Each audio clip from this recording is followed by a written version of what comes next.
The Dinosuchus did nothing to me, but I still hold it in awe, so I tucked the silver chest into my backpack and put distance between myself and the bank. That crocodile is just like KK, I tell myself. It does not show on the map, and it does not attack me, so maybe it does not show because it is not a hostile unit. I pat KK's fluffy head and she leans into my palm with a cry. Maybe the red dots only mark hostile units that bear me ill will and will actively attack. And creatures like the Dinosuchus and Keke get sorted as friendly or neutral and so stay hidden, the same as the birds and insects in the jungle. Once I have it worked out, my whole impression of the big fellow in the stream shifts. He handed me a silver chest with almost no effort, even if the scare he gave me was not small. Only when I am 300 or 400 meters from the river do I take the silver chest out. It is a size larger than the bronze one. Bright silver all over, and apart from the color, the only real difference is a keyhole in the middle. I fit the silver key to the hole and turn it, feeling the mechanism shift through the metal, and with a crisp click, the lock opens. I still circle cautiously behind the chest before lifting the lid, and again the thing I dread does not happen. Why are there so few things inside?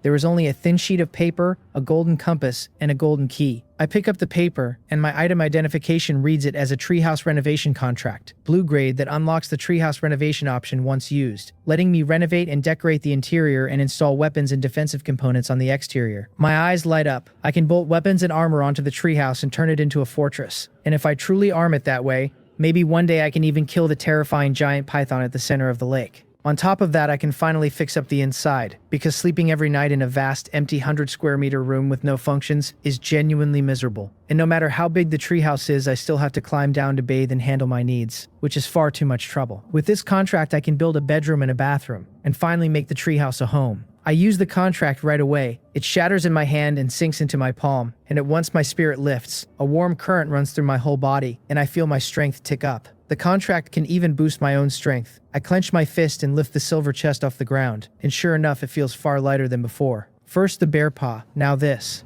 In a world this full of hidden teeth, my own strength is the most important thing I own, because there is no way the mysterious voice lets this crowd of survivors hide in their tree houses forever without ever going out. I pick up the golden compass and golden key, then fish out Keke, who has jumped into the chest and is curiously clawing at the inner walls, and pack the empty silver chest away too, since once the technology points in this world climb high enough, silver and the copper I already have are essential materials for electrical appliances, and will be worth plenty later. The silver chest is heavy, and even with 20% of the weight left in my pack, it drags at my movements a little. It should be getting close to the 7 in the evening I agreed on with Lee Mun-hee, and I hope the little beauty has not run into trouble. The compass will be most effective from the treehouse anyway, so I tell Keke we are heading back, and she springs onto my shoulder. I return to the side of the stream, where the Dinosuchus is now fully hidden in the water, the swift current having scrubbed it clear again so the stream bed looks exactly as it did. I gaze at the bottom, pebbles scattered everywhere, the crocodile's hide just barely visible. If I had not watched it rise, I would never have guessed the rough black stream bed was actually a Dinosuchus nearly 20 meters long. I cut my fist toward the water and thank the crocodile brother, promising to bring him something tasty next time I pass. A small whirlpool turns in the flow, as if answering me. There really is a response. My curiosity about this giant crocodile instantly outweighs my fear, and I even start to find the big guy a little cute. No time to waste though. I cut my fists once more, turn, and leave, and on my shoulder Keke cries out and waves a paw behind us in farewell. Was this not the same little fellow baring her teeth at him a moment ago? The man and the panda set off again for the treehouse. Back home, the first thing I do is check my newly unlocked functions. A new auction has appeared on the screen, treehouse renovation, and clicking in pulls up a crafting list so long I cannot take it all in at once. Wooden partition walls, wooden doors, wooden cabinets, wooden windows. Every kind of interior component is listed. The wooden partition wall is green grade with some soundproofing and needs 5 round wood. The wooden door is green grade, also soundproofing. 2 round wood, and there is a small stone stove, green grade, a simple cooker with hard to control heat that needs 10 stone blocks, along with plenty of other ordinary indoor facilities. These interior pieces actually call for the new materials I just pulled from the bronze chest, and there is a stove that can cook food. Once this event is over, I can replan the whole inside of the treehouse. Then I look at the external weapons and defenses. For now, there is only one weapon in the list,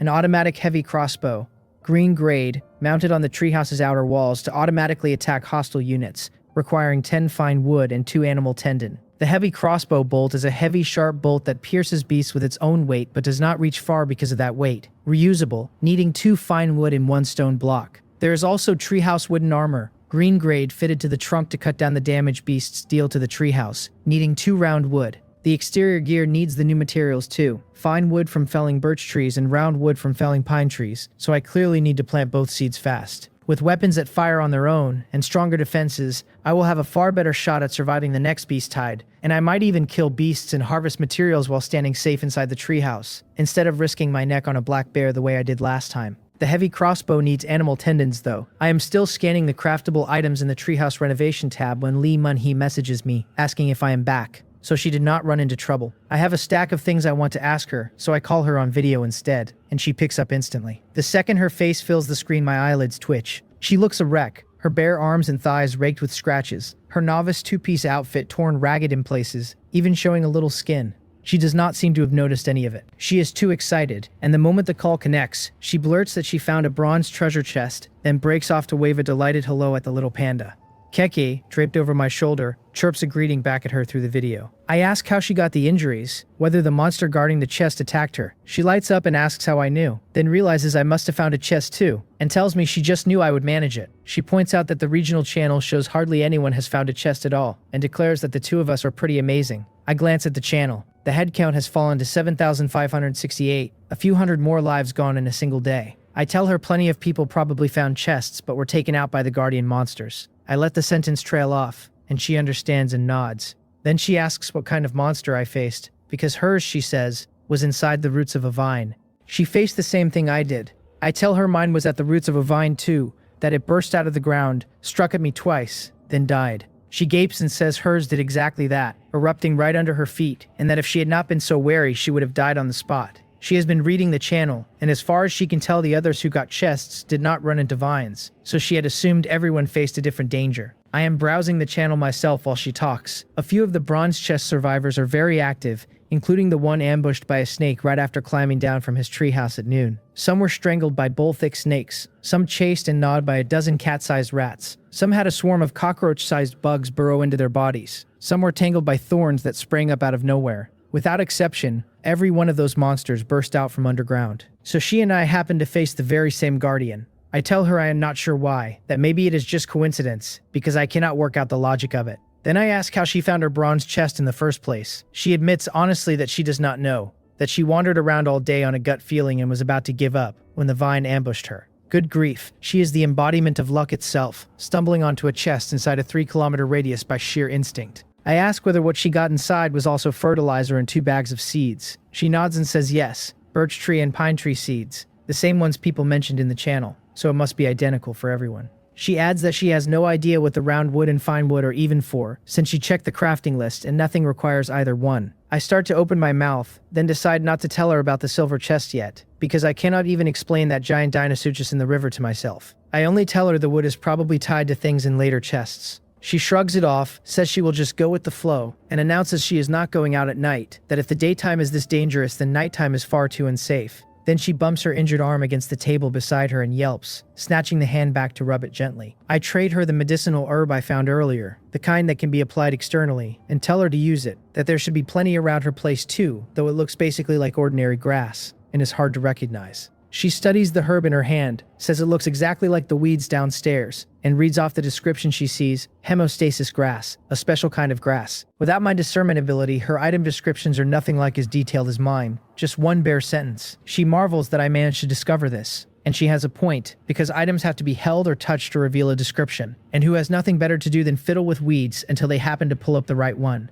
This healing herb has not shown up on the trading platform once. I tell her I just stumbled on it by chance. I am not about to expose my ability. I tell her that if she is staying in, she should rest up, and that I will not be in the treehouse tonight. She gets a little embarrassed about her own lazy plan and offers to give back everything I gave her, but I tell her to keep it all and just not to forget me if she finds something good down the line. I hang up and take out the gold compass. Only the last gold chest remains, and I wonder what resources are waiting in it. The bronze chest was in the roots of a man-eating vine, the silver one in the mouth of a giant Dinosuchus, so where would the gold one be? My item identification reads the compass, a gold treasure chest compass. Rotate the pointer to find the rough direction of a gold treasure chest, usable once every 5 hours. A much longer cooldown than the silver compass, which only makes the gold chest harder to track down. I spin it. The pointer whirls and settles to the northwest, so it is over there. That stretch of hills swarming with red dots lies northwest, but it sits more than 3 kilometers out, so the gold chest is definitely not in that lethal zone. I do not rush off. Instead, I roast a few pounds of bear meat, pair it with the mushrooms I gathered earlier, and eat a full dinner. Because hunting the gold chest is likely to be a brutal fight, and a man should go into a brutal fight well-fed and well-rested. Then, as I set the silver chest down from my backpack next to the bronze one and rise to leave, my gaze sharpens, and I start studying the two chests side by side.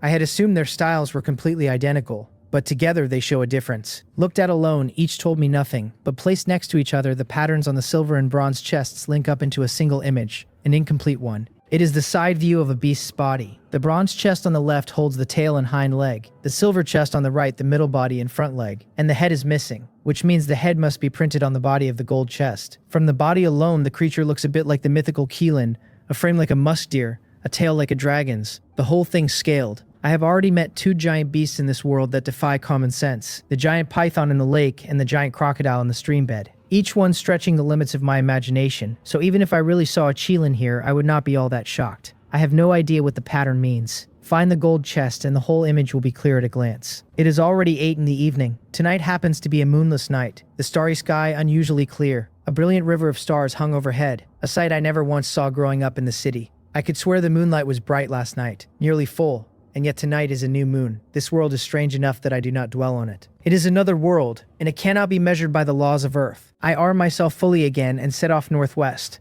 The lake lies that way, so to get past it I first have to circle around. I had considered that the gold chest might be in the lake itself, but if it is, I have no way to reach it right now. This lake is dangerous. The lake heart giant python is gone, yet the lake is still the only place within 3 kilometers of my treehouse with any red dots left. The dots cluster at the center, not very bright, much dimmer than the wolf the black bear killed, but numerous, a dense swarming mass swimming endlessly about. Probably a school of piranhas. With what I can do right now, trying to snatch a chest away from piranhas underwater would be a straightforward death wish. I swing my arm and hurl a stone into the center of the lake. KK, jostled by the motion, nearly flies off my shoulder and has to scramble back up by all 4 limbs, clinging to my clothes. The stone smacks the water and throws up a huge spray, and the lake boils on the instant. The water is clear and deep enough at the center that no silt clouds it, so I can faintly see countless fish thrashing below, a few leaping clear of the surface, blood red all over, only a little bigger than my palm, with saw-like teeth that make me shudder. Piranhas, exactly as I guessed. They seem to stay in the center and never come ashore, which is why the fish and shrimp in the shallows are untouched.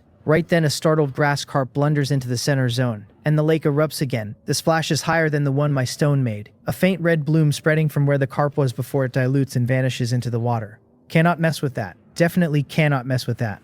Look elsewhere first. I follow the shore and soon round to the far side of the lake. I am not familiar with this northwest stretch, having only glanced at it once during my first exploration, and never come back after finding no blue resources, so the map here reads pure black. I head straight along the direction the gold compass pointed, and with the map I never have to worry about drifting in arcs or circles the way others do in the jungle, the compass naturally working at its fullest in my hands. The resource area runs east from the lake, so after only a few hundred meters northwest I have walked clear of it, the surroundings sinking back into an ocean of white light.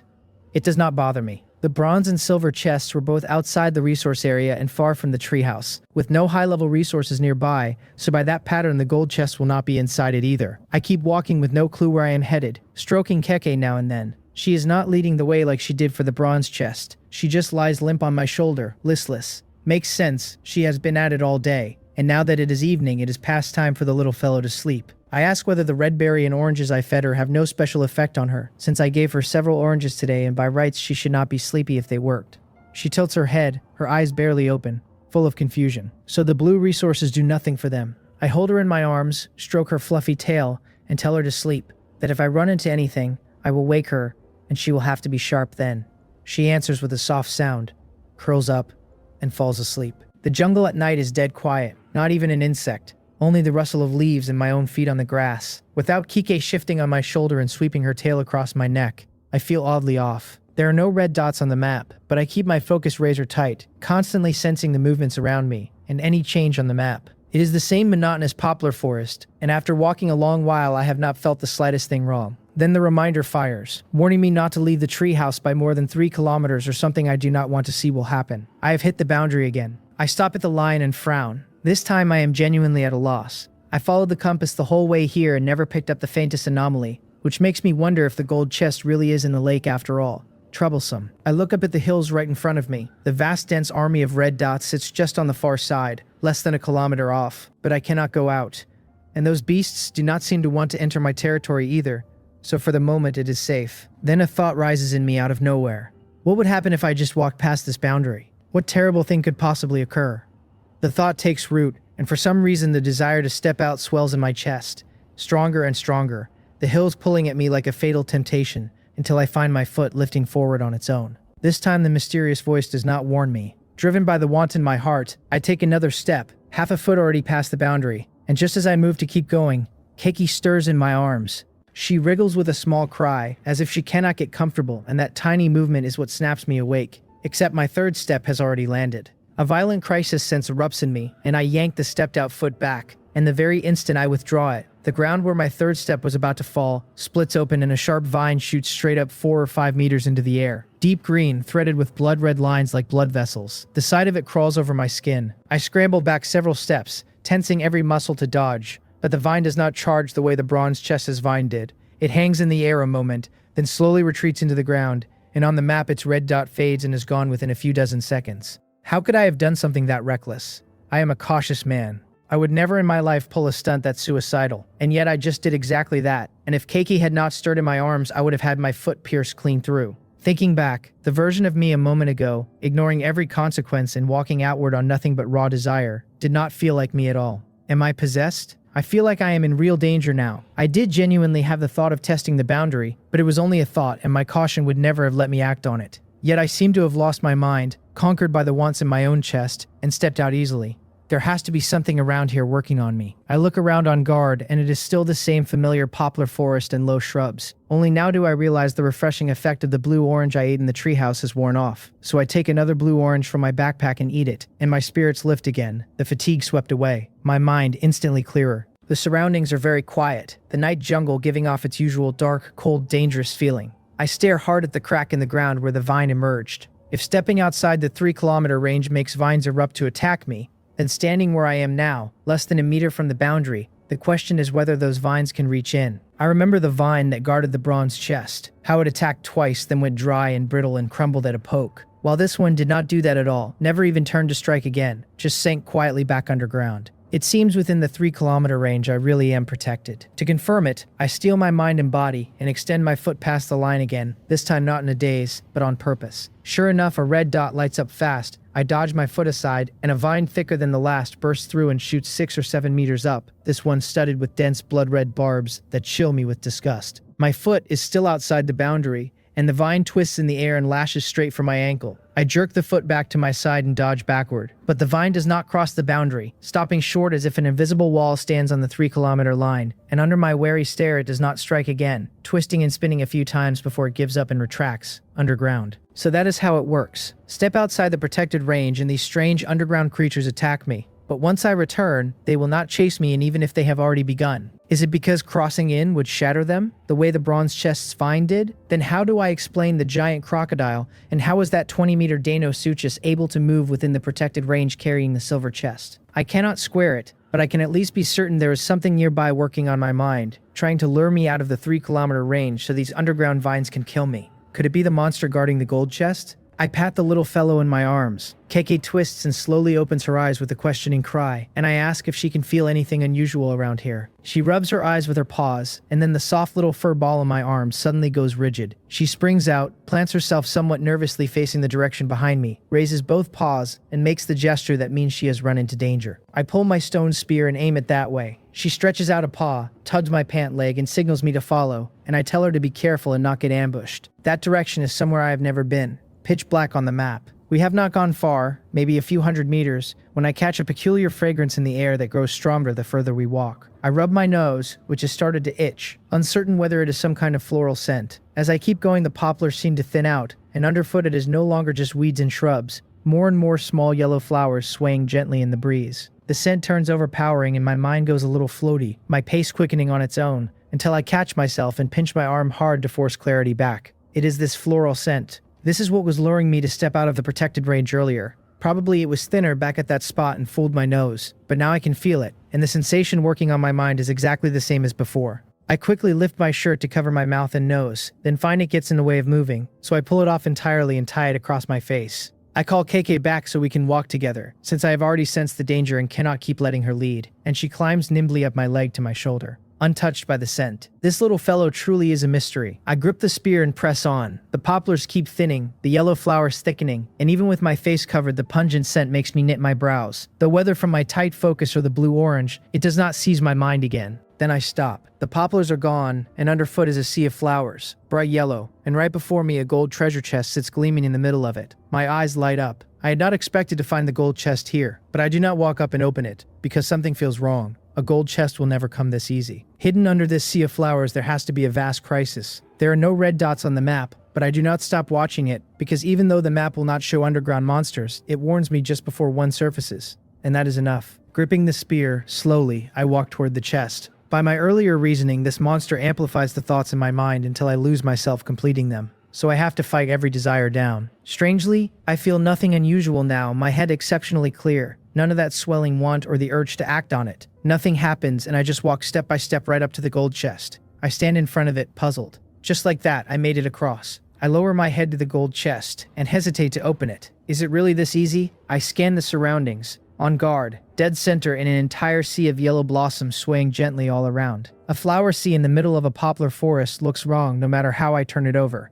I shift my gaze back to the chest. Could the problem be the chest itself? It is golden, a touch larger than a silver chest, a keyhole on its body, like an enlarged silver chest in every way but color. After thinking it over, I still take out the gold key, because I cannot just stand here. The flower sea looks eerie and standing still will only bring trouble. Keki tilts her head at me with a confused cry. I stop and ask what she found, since this is the second time I have heard her bewildered call. Is there a problem with what I am doing? I look at the gold chest again. All at once something clicks wrong. My expression hardens, and I step back slightly. I put the gold key away, watch the chest with a flat face, then suddenly drive the stone spear into it with everything I have. The recoil stings my hand, and instead of stone striking metal, I hear the dull crack of two rocks colliding. Stone fragments fly. The gold chest blurs, the space around it warping, and the crisis sense surges in me again as a red dot flares to life on the map. Not yet fully lit, but already brighter than the black bear in the vine.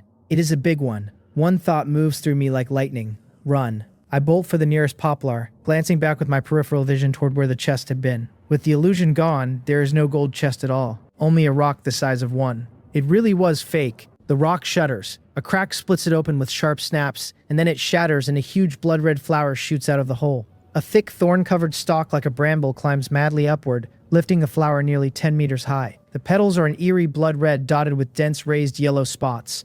The center hollowed deep like a cave and packed with sharp red thorns, ugly as a lamprey's mouth. The whole flower opening toward me like a bloodthirsty maw. Another giant monster. Is this a man-eating flower? Because the rock took time to shatter, Keki and I have made it to the nearest poplar, where the little yellow flowers thin out a bit. With the cover I relax a fraction. Keki leapt off my shoulder long ago and is loosing hoarse, sharp roars at the blood-red flower in the distance. Its creepy stamen writhes, and a viscous liquid drools from the maw, and at once I smell the pungent floral scent and my head spins. I was ready for it, knowing this flower works on the mind, so I pinch myself hard, and just as my head clears, several thorn-covered branches whip toward my face. I snap backward, the branch grazing my nose. Another drops from above to skewer me to the ground, and in the moment I drop my spear, plant my hands, and side-roll past it, the branch stabbing deep into earth gone soft as tofu where I had been. I have no time to breathe before another crisis sense hits from behind, and without thinking I lunge sideways as the poplar in front of me is swept and broken clean in half, crashing down with a roar.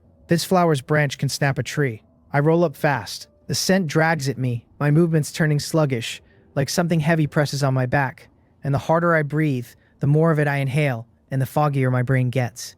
I dodge another branch, and then something binds my feet, another branch, and before I can react it drags me upside down by the ankle into the air, and hauls me toward the stamen. Keke screams below in a frantic cry. The flower has no interest in her, every branch aimed at me, and seeing me dragged upward, she rushes the roots where all the flying branches emerge. Just as I am about to be flung into the bloodthirsty maw, she bites the base of the branch holding my ankle, and it pauses. I rip my stone axe from my backpack and slash hard at the maw-like stamen near my head. The axe lands with the feel of biting into wood, and the man-eating flower lets out a shrill scream like a sharp whistle. The vine on my ankle loosens, and I drop onto the blood-red petals. Their texture is exactly like flesh, the yellow bumps like warts, and the touch raises every hair on my arms. The stone axe worked. Axe-type tools have a miraculous effect on plants. I act on it viciously, swinging and chopping into the flesh-like petals, and the flower screams again and trembles, its petals snapping open then rushing inward to close. This thing is going to trap me inside. I swing the axe like a madman, and to my surprise the closing stops dead, my axe carrying through on its own momentum to bury its blade in the thick petal. I stand half enclosed in the flower, heart slamming, the axe hand shaking. I work the blade free, and the chopped petal begins to crack along the cut, then shatters and rains to the ground. I touch the other petals and find the once fleshy surface gone hard, and a press of my palm crumbles them to dust, like a dried wafer, same as the vine by the bronze chest. After attacking a few times, it gets wrung of moisture and turns dry and brittle,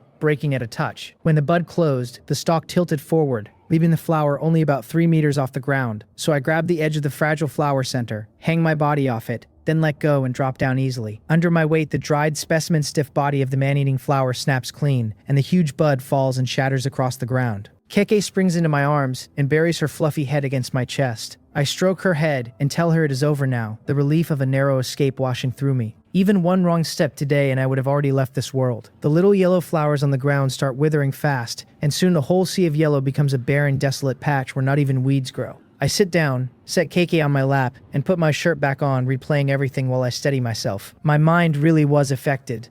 The shirt over my face did nothing. If I had been clear-headed, I would never have walked so rashly into this eerie flower sea, even for the gold chest at its center. Yet, I barely paused before stepping in, and my normal self would have stowed the chest in my backpack and gotten clear of this strange place before opening it elsewhere, instead of trying to unlock it on the spot. The clearest sign of all was the fake chest. I mistook a broken rock for a treasure chest, a hallucination from inhaling too much of the scent. I glance at Keke, still hiding her head against me, and smile. Without this little fellow, I would truly have died here today. I take an orange from my backpack and tuck it into her arms, and she hugs it happily and starts to eat. She was not affected by the scent, which is what makes her two bewildered calls so telling. The first when I mentioned the gold chest, the second when I drew the gold key. Those calls meant she and I were seeing different things, that she could not see the gold chest at all, and that is what pushed me to study it carefully before. Back at the treehouse, the bronze and silver chests side by side had formed the body of a Qilin-like beast, so I had reasoned the gold chest should carry the beast's head, but the pattern on this fake gold chest was chaotic.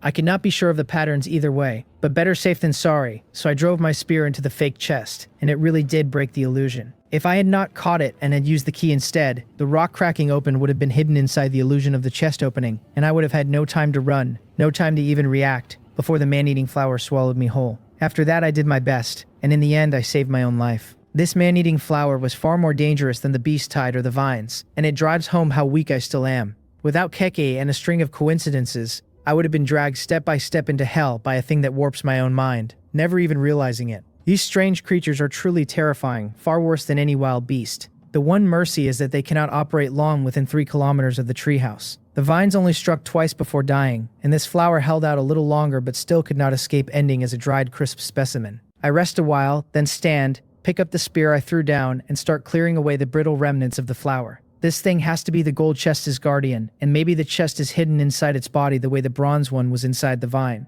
But I poke through every fragment and find nothing. So this time the chest is not inside the monster. Sweeping the debris aside, the cave mouth left by the cracked rock appears, pitch black. No trouble for me since the red berry gave me night vision, and the darkest place reads like daylight. The opening is wide enough for one person, and inside is not a gold chest but an underground cave only about 2 meters high, too low for me to see deep within from my angle. The ground right under the entrance, broken open by the man-eating flower, is overturned, so the giant flower clearly came up from deeper down and simply passed through this cave by chance. What is this place? And will the gold chest be inside? Keke tugs my clothes, points a paw at the cave, then makes a rectangle shape with both paws. I ask if she means the chest is down there, and she nods and rubs her big tail against my arm. I ask how she knows, and she just tilts her head. Never mind, she could not explain anyway. But the space below is too cramped, the cave barely wide enough for one, and if more vines appear, there will be nowhere to hide and no escape. If the gold chest is down there, I lean toward giving it up, because I already have the silver chest,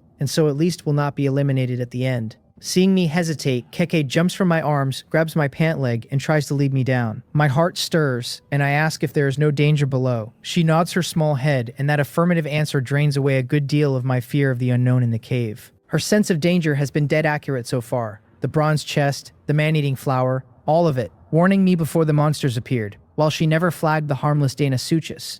Her danger prediction is running at 100%, so I decide to trust her this time. After all the danger I have survived tonight, a brush with death, walking away empty-handed would gnaw at even me. But first I have to widen this cave mouth, because if something goes wrong inside, this little opening would be too hard to climb out of. I take my blue-grade stone shovel from my backpack and get to work. And within 10 minutes I have carved the vertical entrance into a slope I can walk straight down. Perfect. Now if anything happens inside, I can just run right back up. I look over my handiwork, satisfied, and put the shovel away. With everything ready, I grip my stone spear and step into the underground cave. I have grown a little touchy about the word underground lately, so even though Keiki insists there is nothing dangerous down here, I keep myself 120% alert and top off my red berry and orange buffs before I go in. The cave is narrow, barely wider than my shoulders, too cramped for two people to walk side by side, and it does not run straight ahead but slopes steadily downward, carrying me farther and farther from the surface with every step. The walls on both sides are bumpy dirt that looks like it was dug out by hand, and I can see the end of the path at a glance, only a few hundred meters off.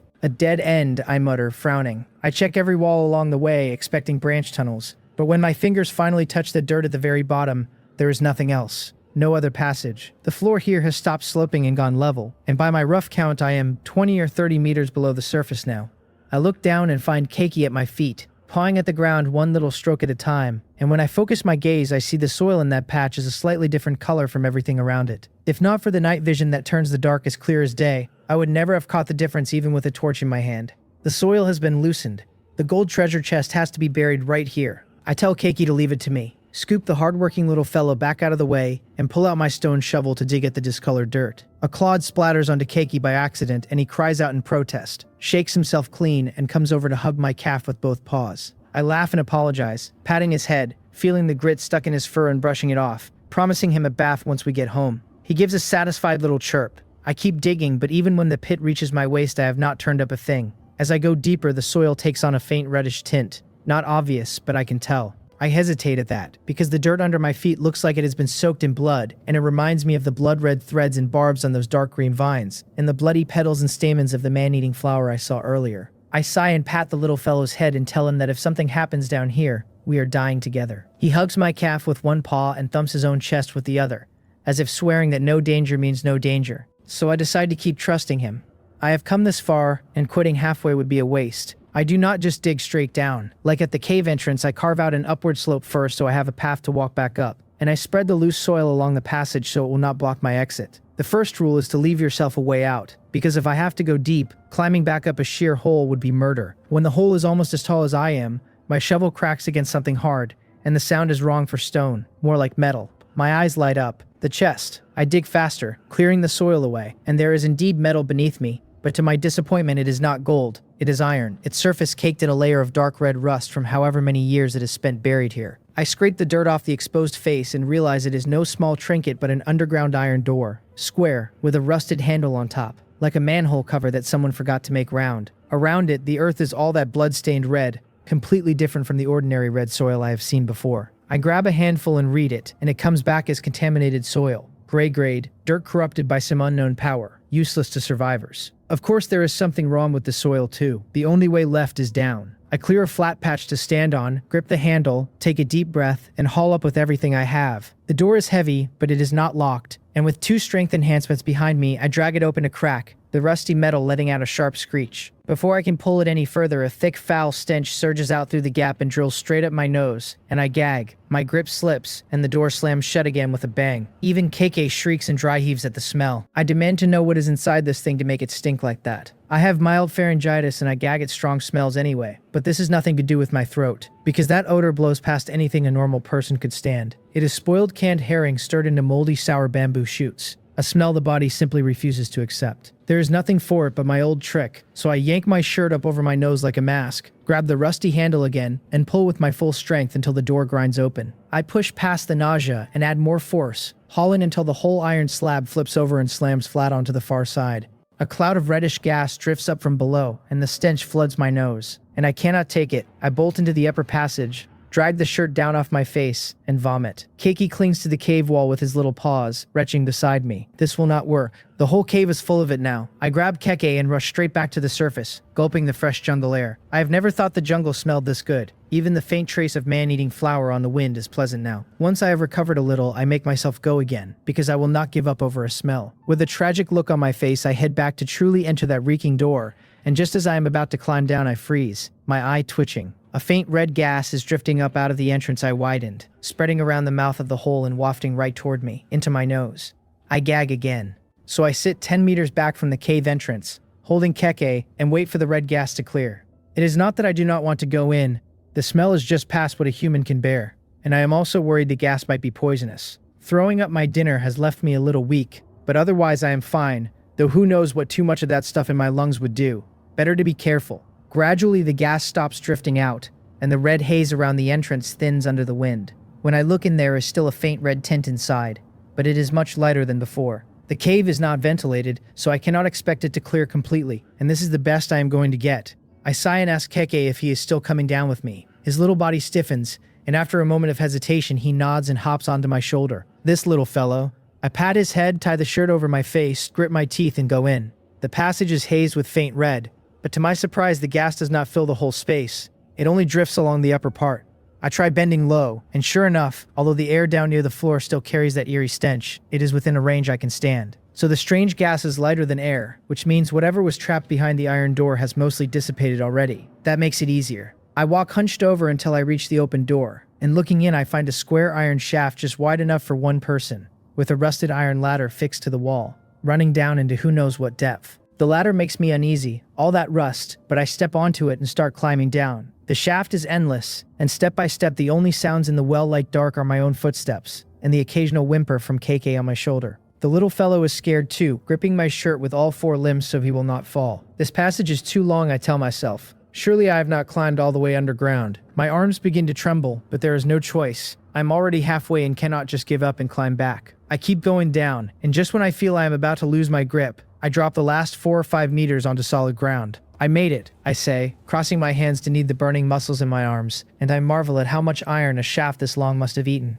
Then I turn to look around, and what I see makes my pupils shrink and steals my breath. The room is empty. 3 of the 4 walls are standard iron plates without a single window, and only one wall holds a door, heavy and round, like the door of a bank vault. And the first thing I notice is a humanoid skeleton slumped against the wall in tattered clothes. Someone has been here before. I am shocked because finding a vault-like room buried in the wilderness is one thing, but finding a skeleton inside it is another entirely. Who was it? A previous survivor or a native of this world? I examine the clothes, and ruined as they are, I can still tell they were standard wilderness survival gear. Beside the bones lies a dirty bundle made of beast hide, so old that most of the outer skin has flaked away. I murmur an apology to the stranger and open it. A moldy smell wafts out, and I dump the contents and start counting. A multi-tool knife rusted to pieces, an empty lighter, a small cracked flashlight, all of it gear from Earth. The kit's so complete this person must have been out on a real wilderness trip. But why would anyone bring Earth tools into this world? Keiki hops down and pokes through the pile with his paws. There is even the wrapper of an eaten compressed biscuit in here. I pick up the lighter and the flashlight, but writing on them blurred, the logos and characters I cannot read. And after some staring, I decide the letters look Greek, since I have only ever studied English and brushed past Spanish. The biscuit wrapper carries a faint production date, April 1980. Compressed biscuits last about 3 years, so unless this man was eating expired food, he has been dead nearly 40 years. 40 years ago, someone had already arrived in this world. The moon here swings from full to new in a single day and hangs far larger than the moon I knew, so I have never doubted this is not my original world, and seeing Earth products here does not change that. A chill crawls down my spine. What kind of secret is this place hiding? Could someone have been sent here 4 decades ago? And if so, how did he carry things over from the other side? The longer I study the room, the more it looks like a prison, except a prison would at least have a bed and a toilet, and this place is bare but for the skeleton, the heavy round door, and the shaft overhead that works like a vent. There is no diary in the bundle, nothing to explain anything, and apart from the rags there is nothing of value on the bones, which leaves me a little deflated. Then again, who keeps a diary anyway? Keki suddenly cries out, staring at the iron wall behind the skeleton. I followed his gaze. There are words engraved on the metal, but the body blocks most of them, leaving only a sliver of the carving visible. I gently push the skeleton aside, and the instant I touch it, the whole thing tips over and the bones scatter across the floor, which makes me jump back. The skull rolls and clatters across the iron and comes to rest right in front of me, face up, the hollow eye sockets staring straight into mine. I hiss in a breath. I never used to believe in ghosts or gods, never feared a skeleton in my life, but since landing in this world, my whole worldview has been cracking apart. The science I know cannot explain why I woke up here, why plants shoot up in hours, or why eating a single fruit grants a special power. So in a place like this, anything could happen, including a skull suddenly coming alive. It does not come alive, of course.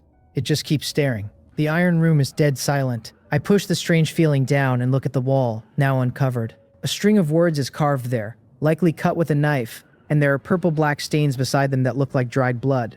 but the script is the same alien lettering as the flashlight and the biscuit wrapper. And I have only ever studied English with a little Spanish, so Greek of all things is hopeless. Keke tilts his head at the wall, understands nothing, gives up, and goes back to looking at the skull on the floor. I sigh that I have finally found a clue and cannot read a word of it, and turn my gaze to the heavy round door. Whether this whole descent amounts to anything depends entirely on what waits behind it. I walk up to that impossibly thick door. The design is pure vault, and I am standing on the inside of it. I have seen how vault doors open in movies and games. You spin the wheel on the outside, the air hisses out, and the round slab pushes forward and slides aside.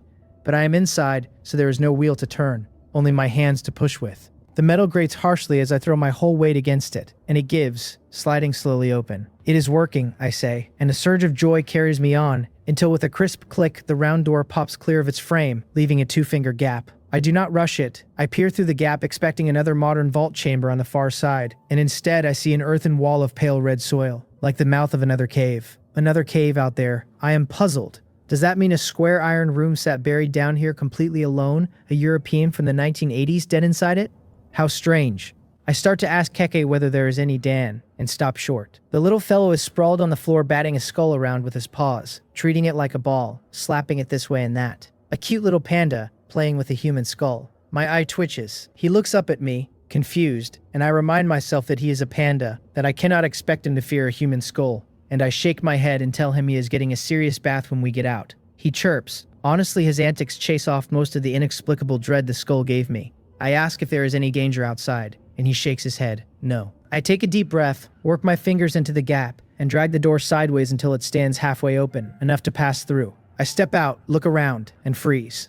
I rub my eyes and look again. I had thought this was a cave, and I was wrong. Terribly wrong. Even Keiki lets out a cry of surprise. I take 2 steps forward on instinct, then stop dead. I am standing on the edge of a cliff. Loose stones and dirt skitter off the rim, and when I look down, my facial muscles twitch and a bead of sweat slides off my temple, because below the cliff, 1,000 meters down, lies a vast and endless underground world. With my night vision, I can see all of it. It cannot be real, my lips trembling as I stare. Countless emerald and blood-red vines writhe and dance down there. Giant man-eating flowers, pistols like bloody maws, devour something that looks like a dinosaur. A massive creature dozens of meters tall, draped head to foot in green seaweed, rips the blood-red vines apart and stuffs them into its mouth. Flying insects the size of cars, tails glowing with dazzling light, wheel and circle around the flowers. A chaotic dance of demons. The sheer flood of information leaves me stunned. I am perched in a cave at the very top of the underground world, the ceiling close enough overhead to touch, and if this whole place is a giant room, then I am a tiny bug wedged in the crack where the lampshade meets the ceiling, looking down on the monsters who own the floor. On my map, the dense scatter of red dots sends a wave of dread and despair through me.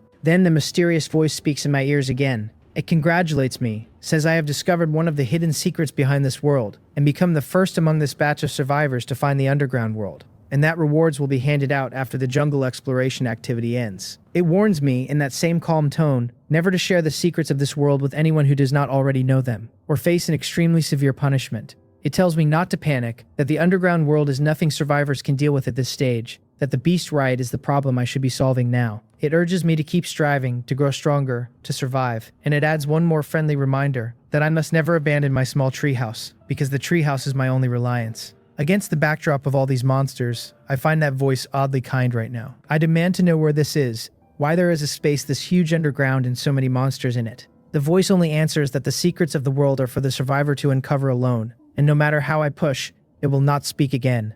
Keke has already burrowed into my arms, head buried, shivering. There are simply too many monsters below, and even 1,000 meters up I can feel the oppressive weight of those giants, let alone him. At least the voice said we will not have to deal with them anytime soon, that the beast riot comes first. In other words, these things will not come out yet, and I have just gotten a peek at a much later version of the game. That truly lets me breathe again. Then I remember. Keke, I ask, you said the gold treasure chest was here. Do not tell me it is down below. Let me find the chest first, I think, easing my mood and rubbing the head of the little fellow in my arms. He suddenly remembers it too, jumps down, tugs my pant leg, and signals me to follow. The outside of the round iron door is not the only opening on this cliff. There are other mouths in the cave wall I was too shocked to notice. I follow Keke to the end and find the gold treasure chest waiting there, still giving off a faint golden glow even in the dark, lighting the back of the cave. I check the pattern on the chest first, the head of a beast, but not the Keelan I had pictured, something else. Then I take out the key, slide it into the keyhole, and turn, and with a mechanical click, the lid swings open. Keke scrambles to the rim to look inside with me. There is a bottle of gray potion and a thin card. I pick up the bottle and read it. Special treehouse root potion, purple grade, poured at the base of the treehouse to develop its roots, each portion expanding the protection range by 3 kilometers. A purple grade potion, and one that grows my treehouse's protection range. Right now my radius is 3 kilometers, and one dose doubles it to 6, but doubling the radius quadruples the area, which means everything I can explore and work in grows 4-fold. And somewhere in that expanded ring there might even be another resource zone. Good stuff, truly worthy of a gold chest. Then I pick up the card. Metal Products Auto Unlock Contract, purple grade, unlocks all metal recipes, so that after using it any metal crafting recipe unlocks automatically once I have obtained every raw material it needs, even once. After the treehouse renovation contract, this is my second contract. The voice returns to congratulate me again, telling me I have opened all 3 chests, gold, silver, and bronze, becoming the first survivor in this batch to find and open the full set, with rewards to follow once the activity ends. I am the first to gather them all. The event is not over yet, and I have no idea whether anyone else will turn up a gold chest. Honestly, if KK had not insisted there was one down here and dragged me along, my cautious streak would never have let me crawl into this burrow, let alone dig out an underground passage. The conditions for this chest were brutal. I shake the thought off and use the contract. Like last time, the card shatters in my hand and melts into my body, and a surge of power floods every part of me. But this time it is not only strength, my mind clears too, and everything I have just been through sorts itself out in my head. First, that giant man-eating flower was probably the monster guarding the entrance to the underground world. The iron room and the man inside it had been buried for many years, though where the reeking red mist came from, I still cannot say. The man was not from this world, yet he carried tools and food from his own, which means he arrived by some method different from mine and the other survivors, and I cannot work out how. The gold chest and the secret of the underground space are tied together. The chest placed here on purpose so that anyone who finds it must first witness the secret, while anyone who fails to find it never learns it at all. Who is that mysterious voice? Why were we brought here to grow strong and one day fight the monsters in the deep? And how were those monsters made, when the size gap between them and the surface creatures is so vast? I think of the lake heart giant python and the stream bottom giant crocodile, 2 abnormally huge creatures that must have come up from below, since the water under that lake very likely connects to the 1,000-meter deep. Then there is the potion. I weigh the gray bottle, about 300 milliliters, heavy as a canned drink. Its effect is to grow the treehouse roots and expand the range, which makes me wonder whether what actually shields survivors from the underground creatures is the roots themselves. An image forms in my mind. During those 2 hours the treehouse grew, the part above ground rose while the roots branched out underground, spreading 3 kilometers in every direction, weaving an intricate net that blocks any monster trying to surface, draining it dry the instant it appears until it becomes a brittle husk. So as the roots stretch longer, the protection range grows with them. The explanation feels plausible. It also explains why the voice keeps hammering at me never to abandon the small treehouse, because the treehouse is the most powerful weapon and the greatest safeguard against the things below. Having reasoned it through, my mood lightens. The underground monsters will not attack for a long while yet. The voice said so, and I only need to focus on the beasts above. The treehouse will protect us. I load the gold chest into my backpack. It is heavy, being made of gold, but my strength has been amplified several times over, and I am not the man I was. And with the backpack cutting weight to 20%, carrying it is no trouble. I am actually looking forward to what happens once I gather all 3 chests and complete the pattern. Before leaving, I decide to take one more look at the underground world, since I will not be back here for a long time. Keiki does not come to the rim like me. He hangs back, crouched low, keeping a fearful distance from the edge. Below, the chaos rages on. Seaweed-draped giants, man-eating flowers several times the size of the ones on the surface, blood-red vines everywhere, firefly creatures big as small cars, and all manner of giant plants and beasts that could never exist on land. These are all things I will have to face someday. I have to get stronger, fast, until I can fight them. I look forward, and my gaze narrows. Across the ceiling of the whole underground world hang many downward-facing protrusions. If my position is one lamp on the ceiling of a room, those bumps are the other lamps. Those have to be the tree houses of other survivors, I think. Or rather their roots, intricate networks shielding them from the creatures below. I do not know who brought us here, I murmur, but they are definitely playing a long game. I take a last look and turn back into the iron room. The skeleton still lies scattered on the floor. I grab Keki before he can go play ball with the skull again and press him onto my shoulder, and he gives a faintly dissatisfied cry but stays put. The next task looks simple and is anything but climbing up. I stare into the deep dark shaft and my legs go weak. Climbing down already left my arms screaming, and now I have to climb back up, with a gold chest on my back, and it is going to be the death of me. I glance at the little fellow and ask if he can climb on his own. He shakes his head hard. You are so lazy, I tell him. He wants to argue. The gap between rungs is nearly as long as his whole body. How is he supposed to manage that? I sigh and decide to eat something first, since I threw up everything from last night up top. The contract restored a fair bit of my strength, but after this long underground, I figure it is dawn above and time for a meal. Just as I bite into an apple, a hiss of escaping gas comes from beside me. What is that sound? I whip around. To my horror, the half-open vault door slams shut with a bang, and the familiar red gas begins gushing from the seams between the room's walls and floor, spreading out fast. Holy crap, I blurt. Without a word, I jump onto the rusty ladder and start climbing for my life. That red gas, is it not the same foul fog that poured out of the iron door when I first opened the passage? The one that nearly made me question living? It floats upward, so it will surely race up the shaft until the whole tunnel is full of it. I cannot let it catch me, poison or not. I never want to smell that hellish canned herring stench again. Climb faster. With Keiki on my shoulder and the gold chest on my back, I scramble up like I am on steroids, the chest dragging at me like running weights. But the thought of the pattern keeps me from throwing it down. I do not know how long I climb, only that my hands and feet have gone half numb, until I can hang on no longer and dangle from a rung, gasping.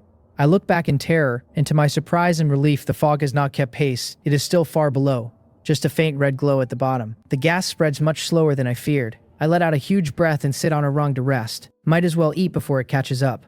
I pull out the apple and munch, stuffing one into Keiki's paws too, and he nibbles away on my shoulder. Once we are both fed and watered, I am mostly recovered, and I marvel at how fast my body bounces back now, how far my fitness has come from what it used to be. I glance down. The fog has crept a little closer but is still far off, so I waste no more time and climb on. Only on the surface, on ground protected by the treehouse, will I feel truly safe. I keep a steady rhythm this time, no longer frantic, drawing near the exit step by step, until just as I think I am almost there, Keiki breaks into a frantic chittering on my shoulder. What is wrong? I ask, and look back, and the blood drains from my face. The red is already right below me, 5 or 6 meters off. How could it spread that fast? In an instant I understand. The gas itself diffuses slowly, but the room below is releasing it faster now, and as the concentration climbs and the air pressure builds, the spread naturally speeds up. I curse and put on speed. I have learned my lesson. I do not blow all my strength at once. I hold a hard rhythm, but even so the pace is wrecking me, and my breath turns ragged. I keep glancing down, the red creeping closer. 2 or 3 meters now. I see the exit, I shout, and abandoning all rhythm I climb with everything left in me. Just before the fog can reach me, I burst out through the iron door, and with the last of my strength I haul the heavy cover over and slam it down across the opening.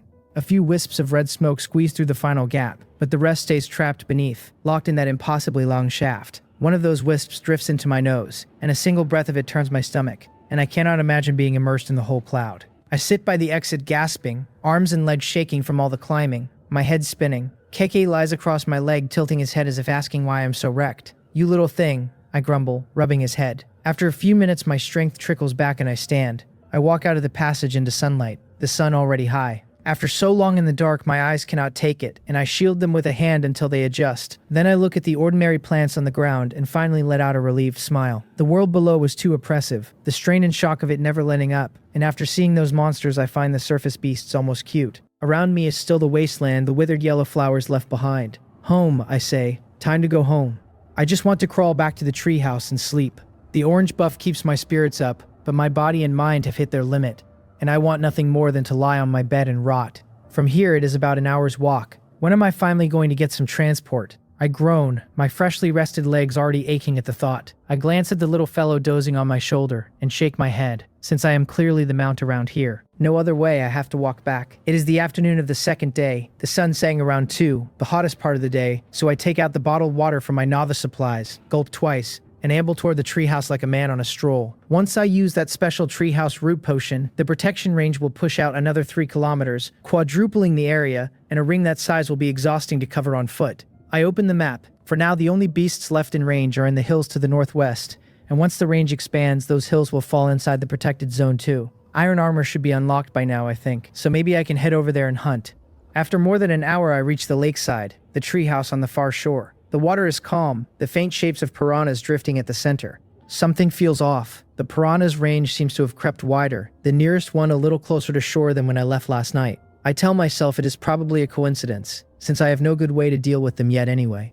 I round the lake, gathering reeds for rope as I go, and back at the base of the treehouse I take out the gray potion and sprinkle it over the roots. The notification reports that the roots have begun secondary growth, lasting 2 hours, and that during this period I cannot enter or exit the treehouse. I stare at it. What does root growth have to do with going in and out of my own house? Looking up at the tree house with grief and indignation, after a journey of several kilometers, I am locked out of my own home. I sit beneath the treehouse watching the sun slide west, speechless. I know exactly why I cannot get up. The roots that haul me in and out are the banyan's aerial roots. And roots are still roots, so while they undergo secondary growth, they have naturally suspended their job of carrying things in and out. I cannot even climb up to lie down and slack off. After sitting a while, I decide to make myself useful. My backpack holds a stone spear, stone axe, stone pickaxe, stone shovel, the gold treasure chest, a few bottles of water, and several kinds of fruit, and those alone nearly fill all 10 slots, which is why I left the fertilizer and seeds inside the treehouse last night, and cannot plant the birch and pine now. I really need a higher grade backpack. I will clear an area first, otherwise there is nowhere to put these two kinds of trees. I take the gold chest out and set it beside the treehouse roots, since carrying that weight while I work would only get in the way. Then I lift the dazed, sleepy Keiki off my shoulder and perch her on top of the chest. She cracks her eyes open and gives a weak whimper. Help me guard the gold chest so nobody picks it up, I joke, though there is not another soul around for kilometers. Her little head dips in a tiny nod before she curls back into a ball to sleep. I pull out the stone axe and find a patch near the treehouse thick with green-grade soil, then start clearing it without discrimination, stuffing the felled wood straight into my pack. My stone axe is blue-grade and my felling speed is brutal. 1 swing for a poplar tree, white-grade, 2 swings for a poplar tree, green grade, and before long I have opened up a plot. About 70% of the soil here is green grade, and I do not bother with the remaining 30 of white, since each parcel of soil runs only about a square meter and I cannot plant a tree on every patch anyway given the spacing, so this is plenty. I head back to the lakeside, gather more reeds, and dig up a few lotus roots for tonight. Lotus root with bear meat, perfect. Before I leave, I check the piranhas at the center of the lake, and sure enough their range really does seem to have crept wider. Not by much, but a touch closer to me. I am going to have to deal with these things. If this keeps up, and they spread across the whole lake, not only will the other fish and shrimp suffer, but even my trips to the shore for water and resources will be affected.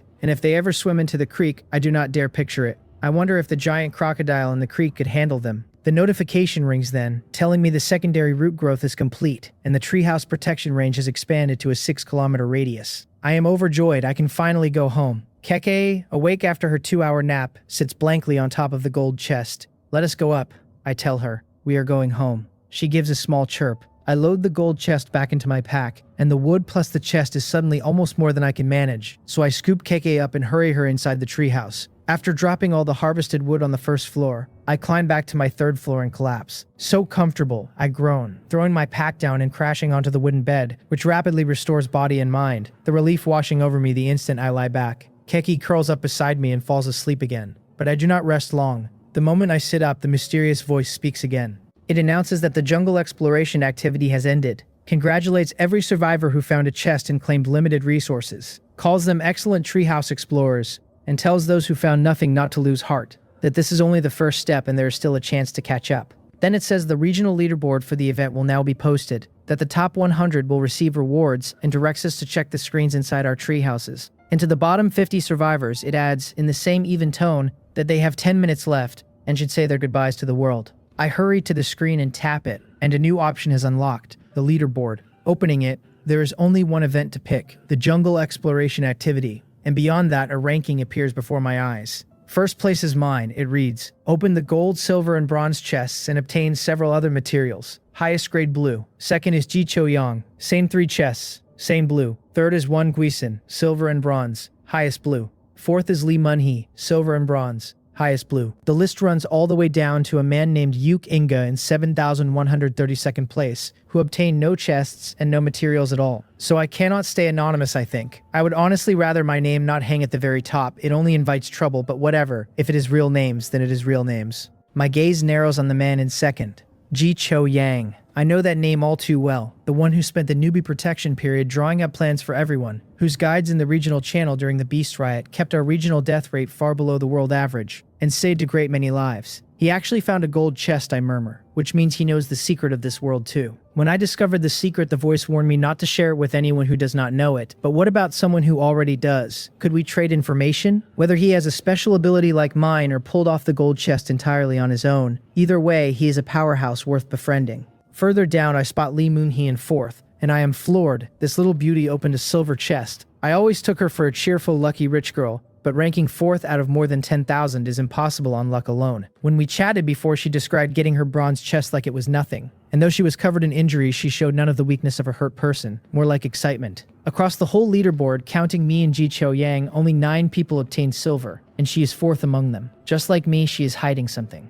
The regional channel, when I open it, has completely exploded. People are awed that Ji Cho Yang found a gold chest when they nearly died over a bronze, demanding to know who this number 1 Seo Shin is, scoffing at anyone who chalks it up to luck. Someone wails that they are dying, that they need saving. Someone else rages that nobody told them gathering other resources also counted, and gets a flat reply that telling people would only have eliminated more rivals. One man cackles that he is 51st from the bottom, save because he chopped trees to vent his fury and happened to obtain green wood. Another, with the last 10 minutes of his life, leaves a message for a girlfriend with jet black hair, the only woman in his life, asking anyone who meets her to pass on his final words. Go to hell, I am done with this. Joy and grief and resentment all crash together, the bottom 50 venting like mad, and then the 10 minutes pass and every one of those voices cuts off at once. Did they all die? The channel wonders, and a chill of fear runs through it. Whether there will be eliminations from the bottom every time. Someone begs Seo Shin and Ji Cho Young to take on a sidekick. Then the voice returns with the rewards. First place, 1 limited tool of purple grade. 2nd through 10th, 1 limited tool of blue grade. 11th through 100th, 1 of green grade. It urges everyone else to work hard and break into the top 100, declares the event a success, grants all survivors tomorrow as a rest day, and promises a new event the day after, telling us to look forward to it. A limited purple grade item. My eyes light up, and the good news of a rest day gets filtered straight out of my head. Where is it? I go back to the leaderboard and find a claim reward button has appeared after my ranking, and I jab it without patience. A purple ball of light blooms before me and I reach into it and close my hand around the item inside.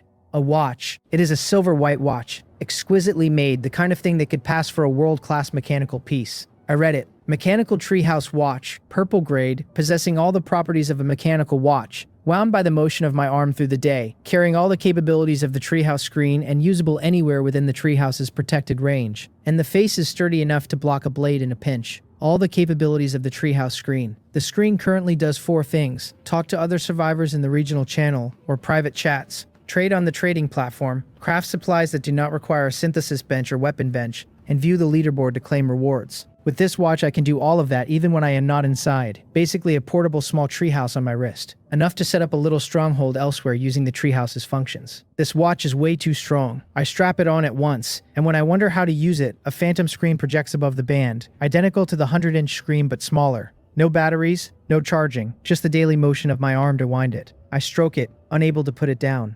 Then I remember the gold chest. I take it out and set it to the right of the silver one, arranging the 3 in order. Bronze, silver, gold, left to right, and the patterns finally lock together into the head of a beast. Not the Qilin I had imagined. Pieced whole, it looks like the offspring of a Qilin and some ancient mythic mount. A little like both and a little like neither. Like a dragon but not. Like a tiger but not. Like a deer but not. Fierce and handsome. As I lean in to study it, the assembled beast suddenly lights up, glowing white. What is going on, I say, stepping back in shock. The 3 chests turn ethereal, twist, vanish from their spots, and collapse into a glowing white orb. I know that orb all too well, and before I even register what is happening, my hand reaches for it on its own, and a card appears in my palm. I read it. Primary mount contract, green grade. A card obtainable after collecting all 3 chests, gold, silver, and bronze, capable of contracting a mount weighing 100 kilograms or less. Then a second line follows, that because I am the first survivor to collect all 3, the primary mount contract has been upgraded to an intermediate mount contract. Blue grade, capable of contracting a mount of 300 kilograms or less, and able to heal every injury the mount sustained before the contract. Right when I think of something, it arrives. On the walk back I had been turning over how to get myself an obedient mount, and here is a mount contract. By the way, the voice did say tomorrow is a rest day, so maybe I should head up to the Northwest Hills tomorrow and snatch one back.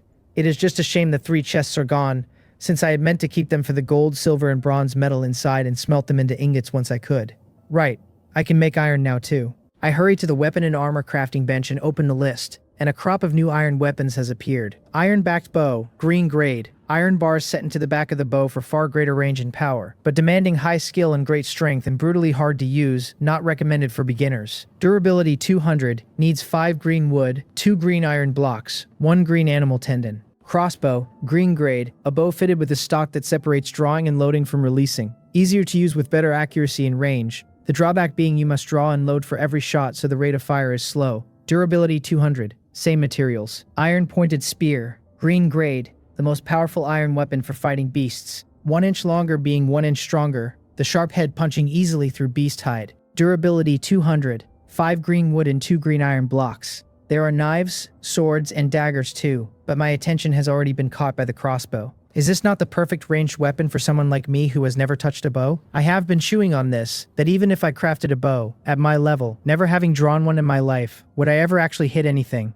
So the moment I read the crossbow's description, I feel it was made for me. Stringing it is more of a hassle than the bows skilled archers use, sure, but I am no skilled archer, so in my hands the crossbow will hit far harder than a plain bow ever would. It is just this animal tendon I am missing. I do not need the iron spear for now, since my blue-grade stone spear already pierces beast bodies and carries higher durability. I keep scrolling, and an iron armor set has appeared among the protective gear. Iron scale armor, green grade. Iron armor that turns aside attacks from ordinary beasts, but is very heavy to wear. Iron greaves, green. Leg guards weighty enough to slow me slightly. Iron helmet, green, with a note that I should not keep tilting my neck or I will sprain it, and that my vision will narrow a little once it is on. Iron boots, green, that no beast can take a kick from, provided I can still lift my feet after putting them on. It earns its name as a heavy set, full-body defense able to withstand ordinary beasts, the obvious flaw being all that weight, which for an average person might make it unworkable. But with my body strengthened several times over, a set of iron armor should not be much of a problem. And though it will cut into my backpack's carrying capacity, my own safety matters more. I message Lee Mun-hee to trade for iron ore, but she does not answer. She has probably not made it back from outside yet, because given her personality, if she had seen I was first, she would have video called me already. I check my private messages and they have detonated. Being first on the leaderboard, countless people have flooded in with greetings, all wanting to cling to my coattails, asking what was in the gold chest, begging to trade, some begging outright for supplies. I ignore every one of them. But one name in the pile stops me. Ji-Cho Young, the man who like me found a gold chest. His message makes my heart skip,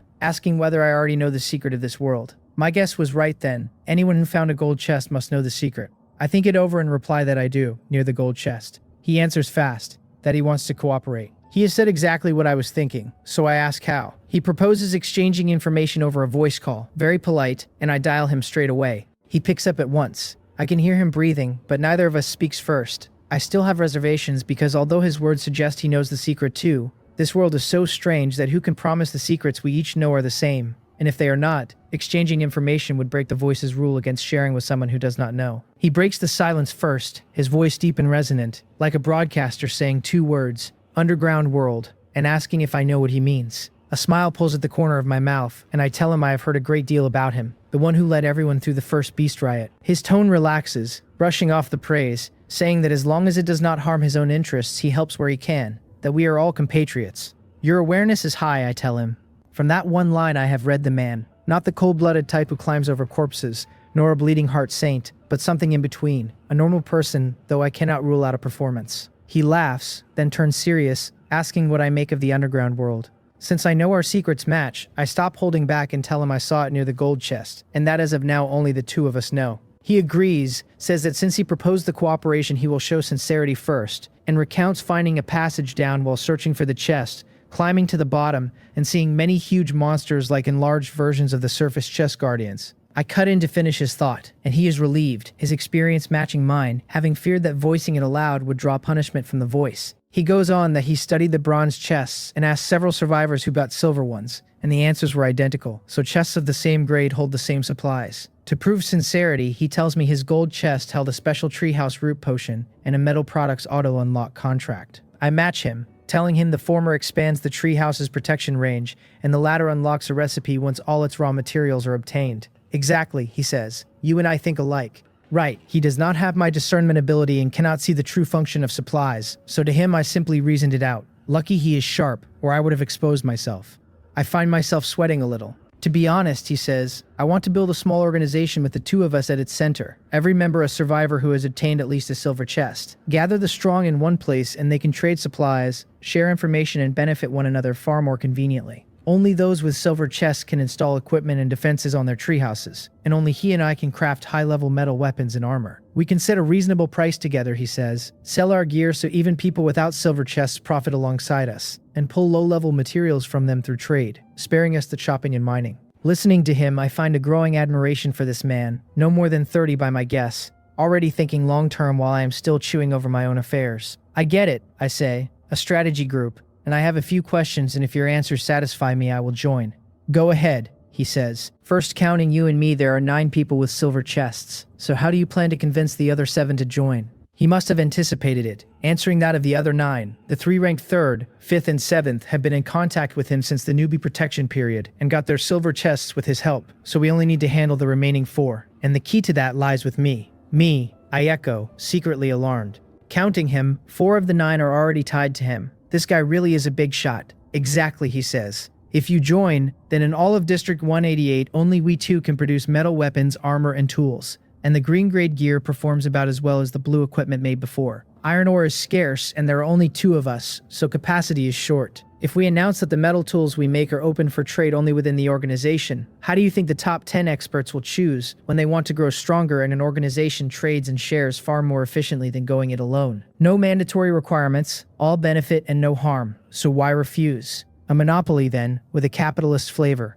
There is nothing wrong with what he says, and I would join such an organization in a heartbeat too. The one restriction might be unified pricing, where everyone undercuts everyone. Then the second question, how will members communicate? He says I must have spoken to very few people these past days, and I admit it, not many.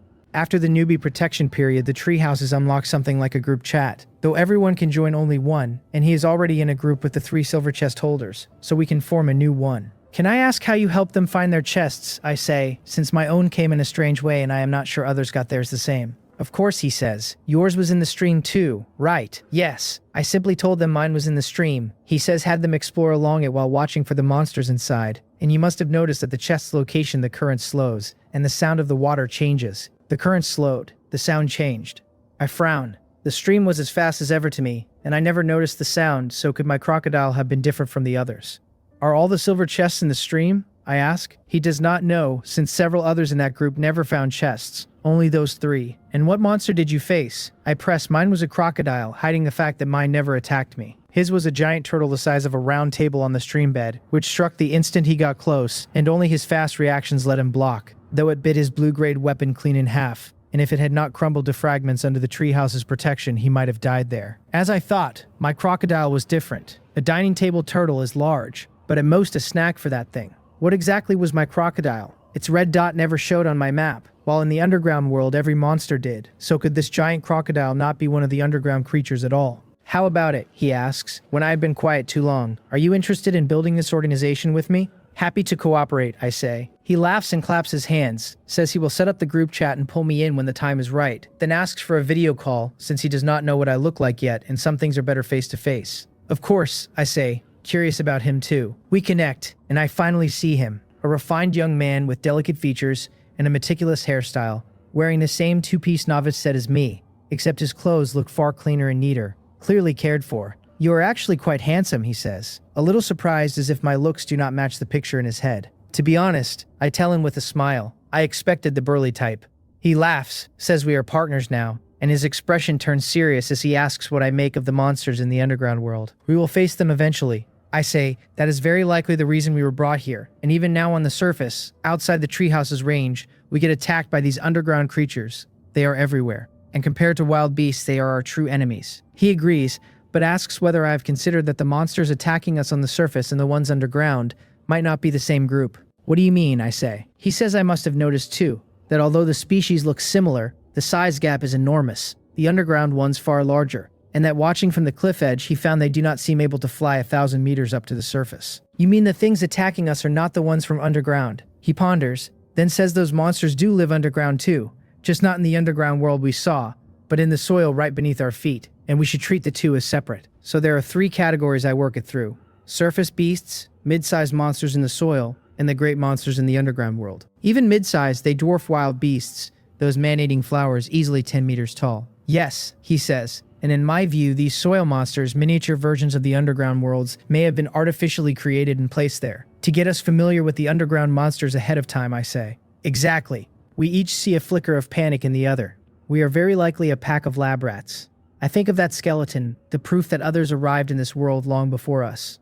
Were those people survivors, or the ones controlling this place? In short, I say after a silence, what we should be weighing now is the next beast-tide riot. It is too early for all this. He agrees, and adds that where possible and without harming my own interests, I should help others, because everyone who survives might be a force later. Then why, I ask? Did you not tell the survivors this event that gathering other materials also counted? 50 people had to die anyway, he says, so why help them? 50 of the dumbest dying is the best outcome. I quite like Ji Cho-young's personality. Cold as he sounds, he always makes the most correct choice for the collective interest. Maybe that is what a born leader is. After a little more, we hang up. From him, I learned the survivors ranked 2nd through 10th also received watches, but theirs only communicate, call, video, and view information. No crafting, no trading, because mine is purple grade and theirs are blue. Still convenient enough, and once the organization is up, every member can talk anytime, anywhere. He will handle the organization, while I can help by leaning on Lee Mun-hee. My private messages are about to make my head explode, thousands of them. Most useless pleas for resources. Some outright moral blackmail. Some people spamming voice and video calls.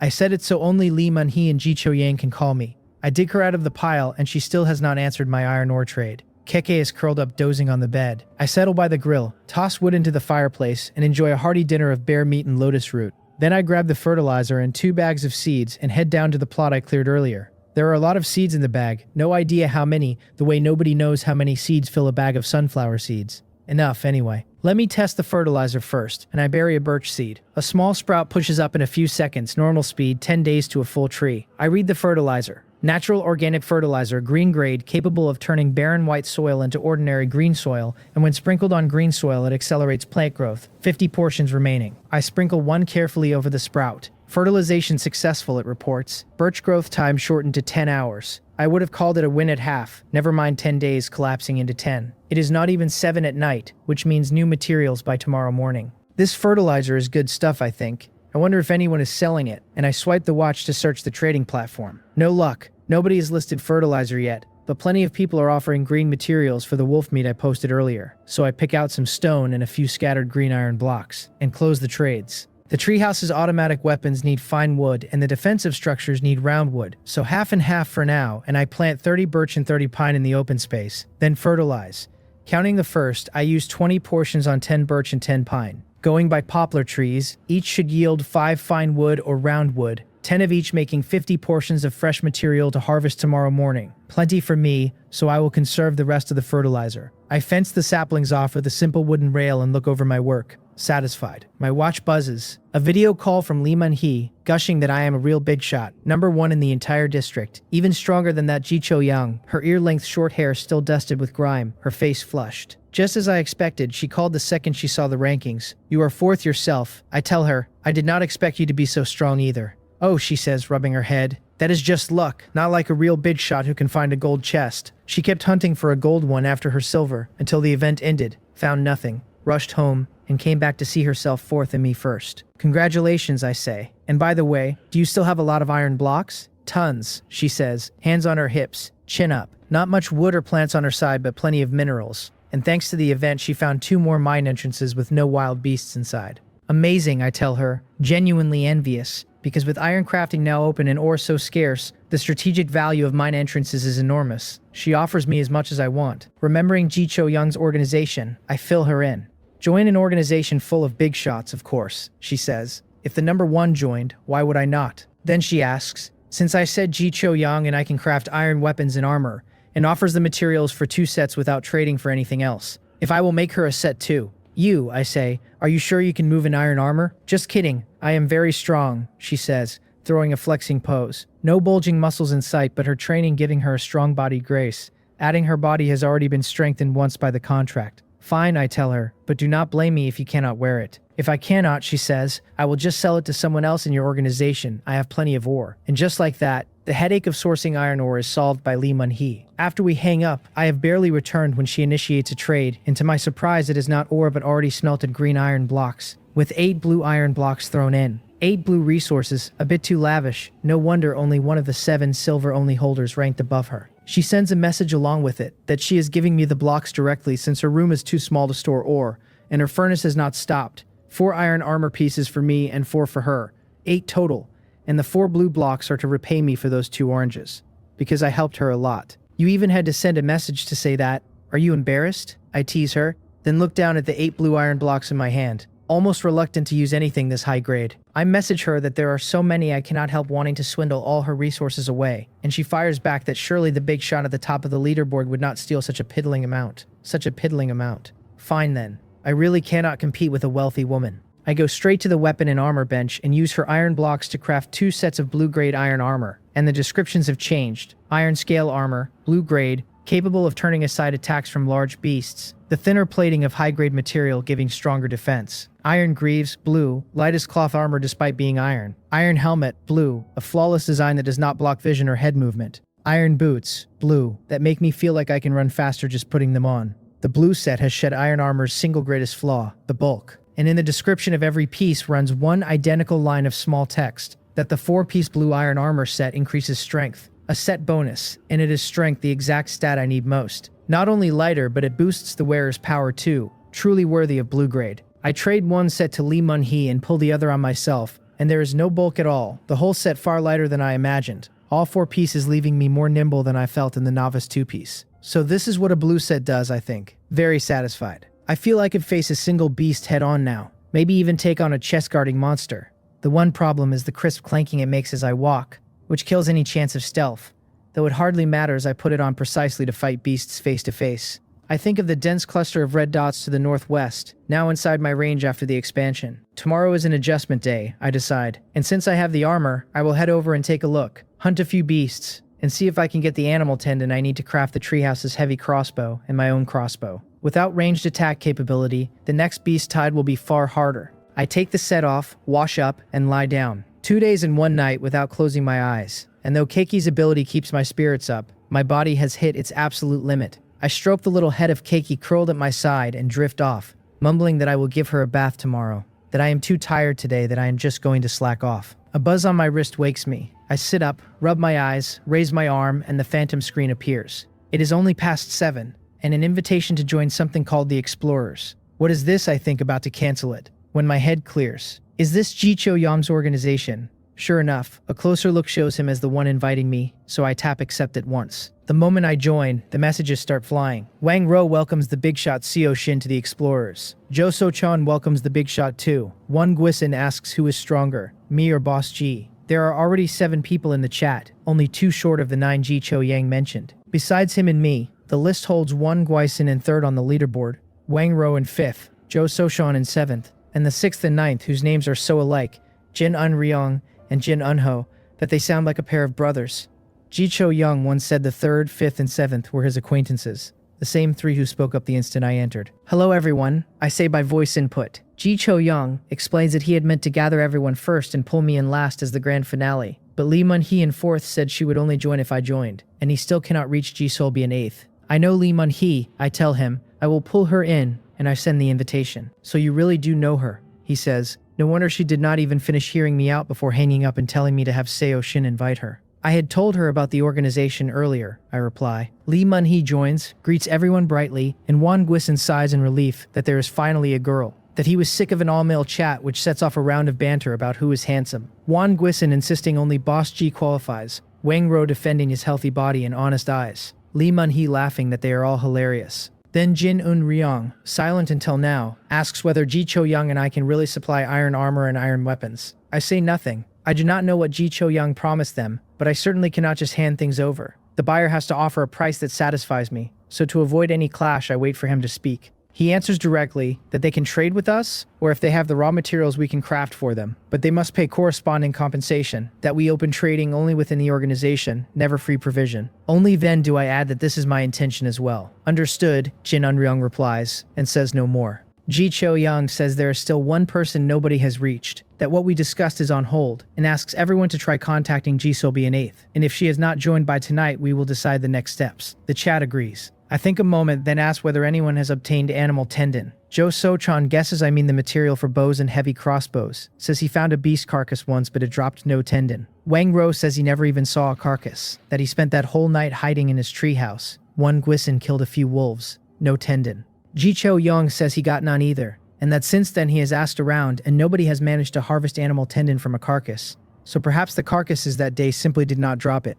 Perhaps they do not want us holding ranged weapons this early. I fall into thought, reply that I understand, close the projected screen, and sit up. Keiki climbs up beside me with a small cry. My plan today is to check that northwest stretch where the red dots cluster thick. With the iron armor I can face small and mid-sized solo beasts, so I can pick off stragglers and maybe come away with animal tendon and beast hide. First, I put KK in a basin and give her a proper bath. And to my surprise, even after a stretch without one, she is hardly dirty at all. In fact, quite clean. The bathwater afterward cleaner than what I use on myself. How do you do it, you little fellow? I ask, envious, because if I could stay clean like that, I would skip bathing entirely. She gives her classic head tilt. After I wash and eat my fill, I do not leave right away. Instead, I head under the treehouse to chop the 20 birch and pine I accelerated. Round wood, green, the material for the treehouse's interior decoration and external defenses. Fine wood, green, the material for the treehouse's external weapons, and some special weapons. Since the treehouse renovation runs through the screen and needs no crafting bench, I go ahead and make the treehouse wooden armor, green, which takes 2 pieces of round wood each. Looking at the result in my hand, about a centimeter thick and a meter tall, shaped like a hollow cylinder split lengthwise in half, I am puzzled how to use it. Then I read it. Treehouse wooden armor. Green armor mounted on the treehouse trunk to reduce damage from beast attacks. And I understand. 2 pieces joined form a hollow cylinder that wraps the trunk perfectly, protecting about a meter of its height. The base of my treehouse sits 10 meters up, so guarding the whole trunk would take 20 pieces, 40 pieces of round wood. I chopped 10 pine and now hold 50 round wood, so after a moment's thought I craft them all and fit them around the thick trunk. Once installed, the armor seems to merge with the tree, its surface and patterns shifting to match, and once the form locks you cannot even tell there is armor there without looking close. Not bad, I say satisfied. I go up to drop off the extra materials, then pull on the blue iron armor set and feel my whole body fill with strength. I take up my bluestone spear, and Keiki hops onto my shoulder. Coming with me too, I ask. She chirps. So Keke and I set off northwest. Rounding the lake, I note carefully that the piranhas' range has crept wider again, and I tell myself I need a way to handle this soon. But today's mission is hunting in the beast-infested hills, so I do not stop. 3 kilometers is no distance, and having made the trip once before, I arrive in half an hour. I reach the old boundary line, where cracks and small holes still scar the ground from the vines that burst out the day before yesterday. I extend 1 foot. Testing. The system gives no warning. No red dots flare on the map. No vines erupt to attack, and only then do I feel safe enough to cross the old protection line. Looking at the hills less than 1,000 meters off, and the dense knot of red dots on the map, I grip my spear. I will find a lone beast to test myself on first. I pick the lone red dot farthest from the swarm, at the very edge of the hill region, its brightness greater than the wolves before, and about the same as the black bears. And by brightness alone I can roughly judge a beast's strength. With my current gear, a black bear should be more than manageable. Black bears are mid-tier at best in the jungle, eating meat only a few times a year and living mostly on plants, so with my top-tier blue equipment, if I cannot even handle one, I would not survive a single swat from a truly strong beast, and I might as well go home and hide. The dot sits between 2 hills, and I soon reach it. Keiki points ahead with a paw and cries out. From a distance I spot the beast. Inside a cave, not a black bear, but a wild boar. My eyes narrowing as I lick my lips, because what I am looking at is one large slab of braised pork. Its black body runs a size bigger than a normal pig, and it is rooting at some white stones on the ground. I glance at those stones, and my eyes go wide. Lumpy white protrusions are scattered all across the cave floor. Could that be a salt mine? My eyes nearly glowing green. Because my mouth has been so flavorless these 2 days it is driving me mad, and the sight of salt floods me with excitement. Both the ingredient and the seasoning, right here. I do not underestimate a wild boar. Its lethality is no less than a black bear's, and a charging boar can hit harder than a bear, since it outweighs one and those 2 tusks are no toys. The old saying goes, first the boar, second the bear, third the tiger, ranking the danger to people, not combat power, because a maddened boar gores anything it sees and cannot be bluffed the way a bear or tiger can. So even in iron armor, I have no wish to be spotted at this range. The armor would turn aside a wolf's claws, but a head-on collision is another matter. The armor might hold while my body would not, and a charge I failed to dodge would send me flying. I want to sneak closer, but the instant I start walking, I remember the weakness of my armor, the metallic clank even at a normal pace, enough for a boar to catch from a fair distance. Sure enough, before I get close, the boar lifts its head, its 2 thick curved tusks menacing in the gloom. I stop and grip my spear. This big guy easily tops 200 kilograms and my heart races as it watches me. Easy now, brother boar. I think at it. Go back to rooting in your salt mine. An American named Murphy once said that anything that can go wrong will, and it fits the moment perfectly. The black boar lets out a thunderous grunt, kicks off with its hind legs, and charges head lowered straight at me.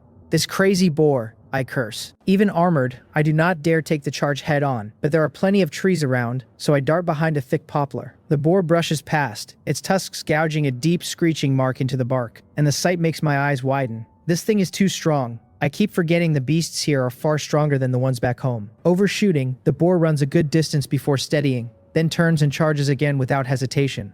This boar is a lunatic, I curse inwardly. but it is close to me now, so it cannot build much speed. Keeping it within range I can handle. I grip the spear, and just as it is about to reach me, I dodge aside and thrust. It barrels past, and the spear opens a deep bloody gash along its body, because stone or not, it is a blue-grade weapon and its sharpness is beyond question. The boar screams in pain, but the blood and the hurt only enrage it, its eyes going blood red as it charges again. I repeat the trick, ducking behind the tree and stabbing as it passes, and though its speed keeps me from driving the spear in, I leave another gash. Then Keki leaps off my shoulder and lands square on the boar's back as it rushes by. Keki, I cry, alarmed. The last thing I want is for anything to happen to my treasure little panda. But she is already clamped to its head, a pair of sharp claws I have never seen her use sunk deep into its scalp, her mouth biting down hard on its ear.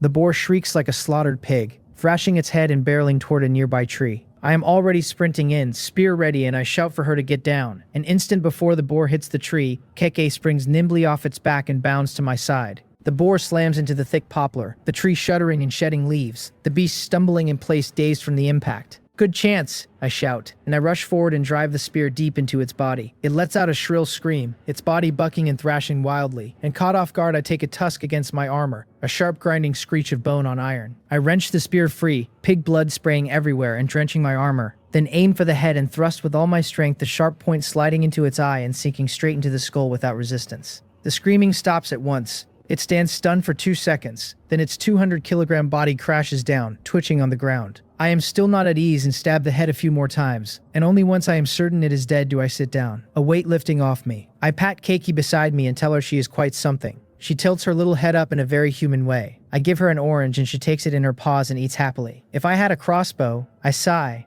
I would not have to go through all this. Glancing at the spot where the tusks struck my armor, only a faint scratch there. Blue-grade iron armor really is strong. I take out my boning knife and start butchering the carcass. The blue boning knife still glides silky smooth, and the materials come quickly. Obtained 1 intact wild boar hide, green. 180 kilograms of wild boar meat, green. 1 wild boar tendon, green.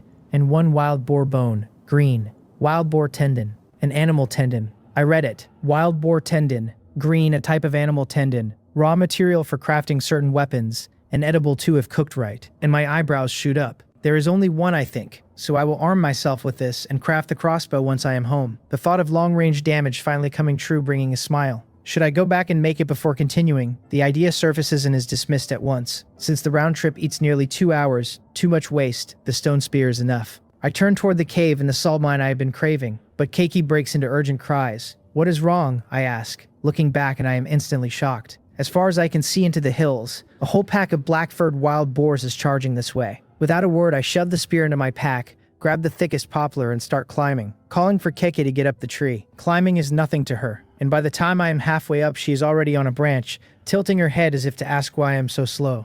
I grew up in the city, but I am a boy, and I was a mischievous kid who climbed trees and scaled walls, so rusty as I am after years off. I manage it. The pack reaches the base of the tree, drawn by the dead boar's screams, grunting and snorting, far wilder than any farm pigs. I sit still in the dense canopy, not daring to move, because even the slightest shift of my armor makes a clear clank. They do not cooperate. The scent of blood still hangs in the air, my body splattered with it, and if I can smell it, then boars, whose noses outmatch a dog's, certainly can. The pack surrounds the trunk and several charge, ramming it, and when I throw an arm around the trunk to steady myself, my armor rings out clear, which only frenzies them more, while others root at the soil around the base, gnawing at the roots to topple it. They will not actually bring this tree down, will they? Lucky I picked the thickest one. In this hill country, the trees are not as dense as my jungle. The gap's too wide to leap between, so there is nothing to do but pray. Keke, perched on a branch, has no sense of crisis at all, peering down and chirping at the boars now and then. Since she can run a thin branch and leap clean to the next tree, so to her the boars are putting on a show. I sit there, nerves taut.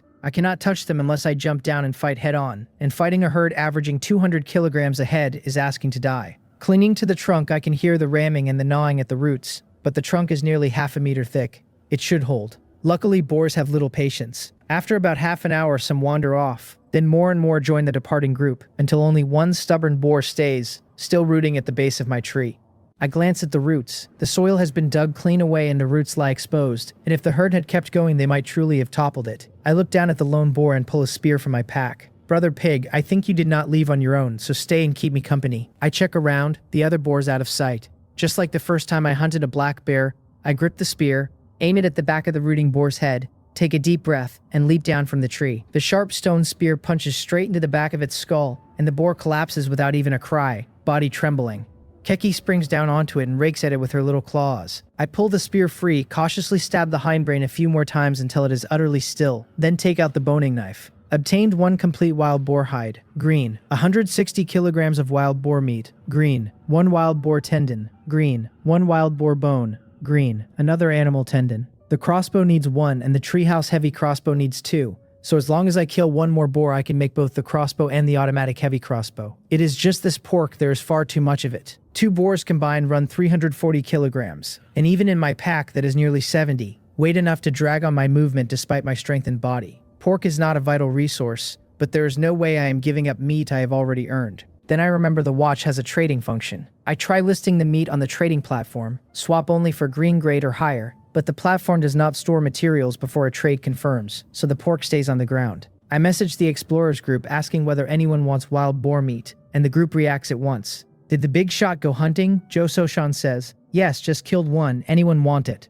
Wangro lunges, the platform only sells carcasses already gnawed by beasts and he cannot stand that. So he wants this fresh kill, green resources in exchange. Over 600 caddies, I say, you want all of it. Big shot, he says, you might as well just kill me with food. I realized then that even trading it all away, I could not carry home the resources I would get back. I find Jicho Yang in private messages and ask whether he is near his treehouse. No, he is out hunting too, saw my post, in the same boat with too much meat to carry, and remarks how convenient direct trading is. Never mind then, I tell him, go about your business. I message Lee Munhee instead, and she answers at once, yes, near the treehouse do I want her to buy pork. I will trade it to you, I tell her. You store it and return it when I come back and I will give you 1/10. She goes quiet, then asks whether I can really trade directly on the spot. Ji Cho Yang already knows, so I tell her yes. My watch is purple grade. That is great, she says. The envy plain even in text. 1/10 for me. Wait, I am planting trees under the treehouse. I am not worried she would steal my pork. The ore she holds is worth far more than meat anyway. This purple watch is too useful. In this whole world only I can do this, and I just need a trustworthy person to receive the transfer. After the trade I suddenly feel light. Wang Ro is still hounding the group. Where am I? Am I still selling? Sell him 10 caddies, until Joe Sochan tells him the big shot obviously cannot be bothered, and Wang Ro whimpers that he wants pork. I laugh and reply that we will talk when I get back tonight. No need to call me Big Shot, I add. Just Seo Shin. All right, Big Shot, Seo Shin, he says. I close the screen and look toward the mine entrance. Heart racing. Is it the salt mine? I walk into the cave, white crystals carpeting the floor, and pry one loose with the boning knife. Salt crystal, it reads. A crystal rich in salt. Edible salt obtainable after extraction. Beautiful, I say, thrilled. My mouth so bland by now I could lie down and lick the ground like a wild boar. Food is not scarce in the jungle, but the body needs salt, an essential resource every survivor lacks. So someone will definitely trade something important for it. I am about to turn into a salt trafficker. But how do I extract it? Distillation maybe? Or whether the synthesis bench can make a tool for it? Never mind, I will take it back and see. I take out the stone pickaxe and mine, stopping after about 20 kilograms, since the salt mine is not going anywhere. And once I have a mount, this distance is nothing. Coming out, I look toward the interior of the hills again. The red dot's still packed thick, so I decide to climb a small dot-free hill to scout, since standing high lets you see far. Let us go, KK. Time to climb the mountain. And choosing a hill over 100 meters tall, I start up the brushy slope while KK just jumps onto my shoulder. You little lazy bum. She shifts position, the hard metal uncomfortable for her. Soon I reach the top and look out the far side. There really are many wild beasts over there. The area is a basin ringed by a circular mountain range, very flat in the middle with a small lake at its center. Birds and beasts coming and going. And the whole area glows green, dotted with bits of blue. A new resource zone, my eyes lighting up. And it looks like the entire zone falls within the treehouse's protection range. Then something else. Wait, what is that? I squint into the distance, where a patch of stronger blue light stands out, and before it several thick tall trees, though even from 100 meters up I cannot make them out. Only several tall stone pillars exposed there, each crowned with a carved stone statue. The statues seem shaped like some animal, but they are too far to read clearly. Is that some special building, I think? A little eager, because the only places I have seen lit this conspicuously are the Black Bear Cave, green, and my own treehouse, purple. That has to be a special location. Other survivors' treehouses, I guess. Then dismiss it at once. Impossible, this area is full of wild beasts, and that is clearly a stone structure. Should I go take a look? I check the foot of the hills, where the boar herd from earlier is resting. 100 meters past them stands a herd of cattle, sturdy and broad. The bull's horns even more intimidating than the boar's tusks. In the forest, I can faintly see wild deer and foxes. A large orange-yellow tiger suddenly bursts out of the trees, and wolves howl in the distance. Forget it, too dangerous. I will at least wait until I have a crossbow and a ranged option. In close combat, I might stand a chance one-on-one, but with this many beasts, if I draw several at once, even iron armor will not save me. Still, I do not want to head home yet. I want a few more animal tendons and more beast hide. My material is still too thin. A lone wolf would be ideal, since under my armor one could do me basically no harm, and with luck I might even find one to use as a mount. The contract's still on me the whole time, since wolves are weak one-on-one but built for long-distance running and well-suited to it. But scanning the dots, I find no lone wolves, and the boars, perhaps because their companion was just killed, are all clustered together. If I had a ranged weapon, I could quietly lure a few out, but with iron armor and a stone spear, I can only go in head-on. I grit my teeth and decide to enter the resource zone. Not deep, just skirting the perimeter to see if any opening appears. I do not bother sneaking, since my clothes will make noise either way, so I pick a spot far from the herd and walk down openly into the zone. Inside the ring of hills is forest too, but unlike my side, it brims with vitality, all kinds of animals moving through it. More like a real forest. I see many beasts I have never seen before. A fat wild rabbit darts past and vanishes into the grass, so plump I swallow hard on the spot. Once I craft a crossbow, I think I will practice on this rabbit. Then Keiki pats me with a paw and points front and left. I look, squinting a long while before I see it. A snake as thick as 3 fingers lurking on a rock. Its color so close to the stone that it nearly merges with it, and without her warning I might never have spotted it. Because of the giant python in the lake, I have grown sensitive to snakes, and my instinct is to take a detour. But then I remember I am in iron armor, and this snake almost certainly cannot break my defense. Keiki, stay here, I tell her softly. I am going to kill that snake. Snake meat, snake skin, snake venom, snake gallbladder, all good things. She replies just as quietly, then climbs a nearby tree in a few quick movements and lies on a branch to watch. The little fellow was not afraid of that huge boar earlier, but she is quite scared of snakes. I am the opposite.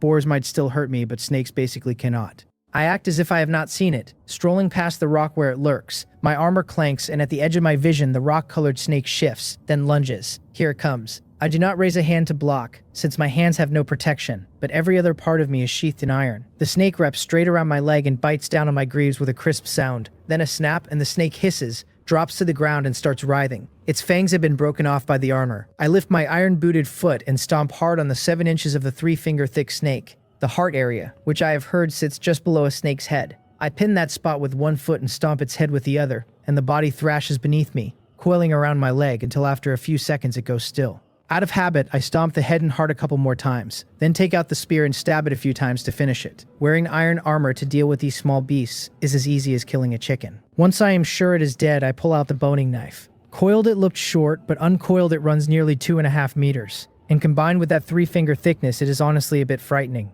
Keiki has hopped down from the tree and is curiously prodding the corpse with a paw.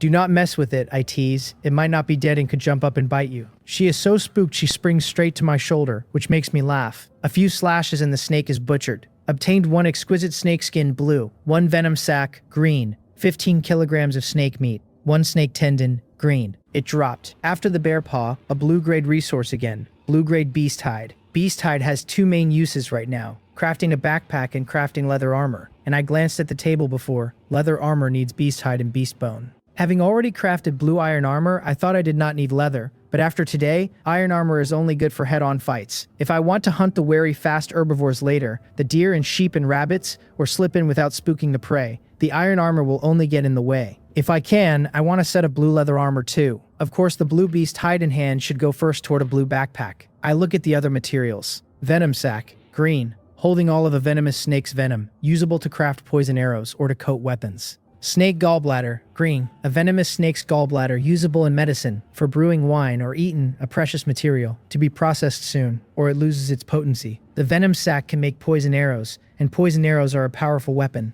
A normal crossbow would do little to a beast unless it struck a vital spot, but poison arrows are different. Even breaking the skin does damage, at the very least restricting the beast's movement. I never expected my crossbow to be upgraded before I even crafted it. As for the gallbladder, it seems medicinal, though I do not know its exact use, only that it is said to be precious, and with no wine to soak it in, I will dry and store it once I am back, since I have heard snake gallbladders can be dried for keeping. I take one last look into the depths of the forest and stop moving forward. With 3 animal tendons and a blue beast hide, this hunt has already been more than worth it, and I have no wish to risk my life pushing any deeper. Just as I turned around, a faint blue glow caught my eye off in another direction. which meant blue-grade resources. I checked the area for wild beasts, found none, and walked over to a blue-grade poplar tree. Good timing, since my blue-grade wood was basically used up. So I chopped it down and stored the fresh wood, then looked toward the stone pillars I had spotted earlier. The dense jungle blocked my view, but I could still make out specks of blue light mixed in with the green. Not today. The crossbow and the heavy crossbow came first, and one glance at the pile of materials in my backpack settled it.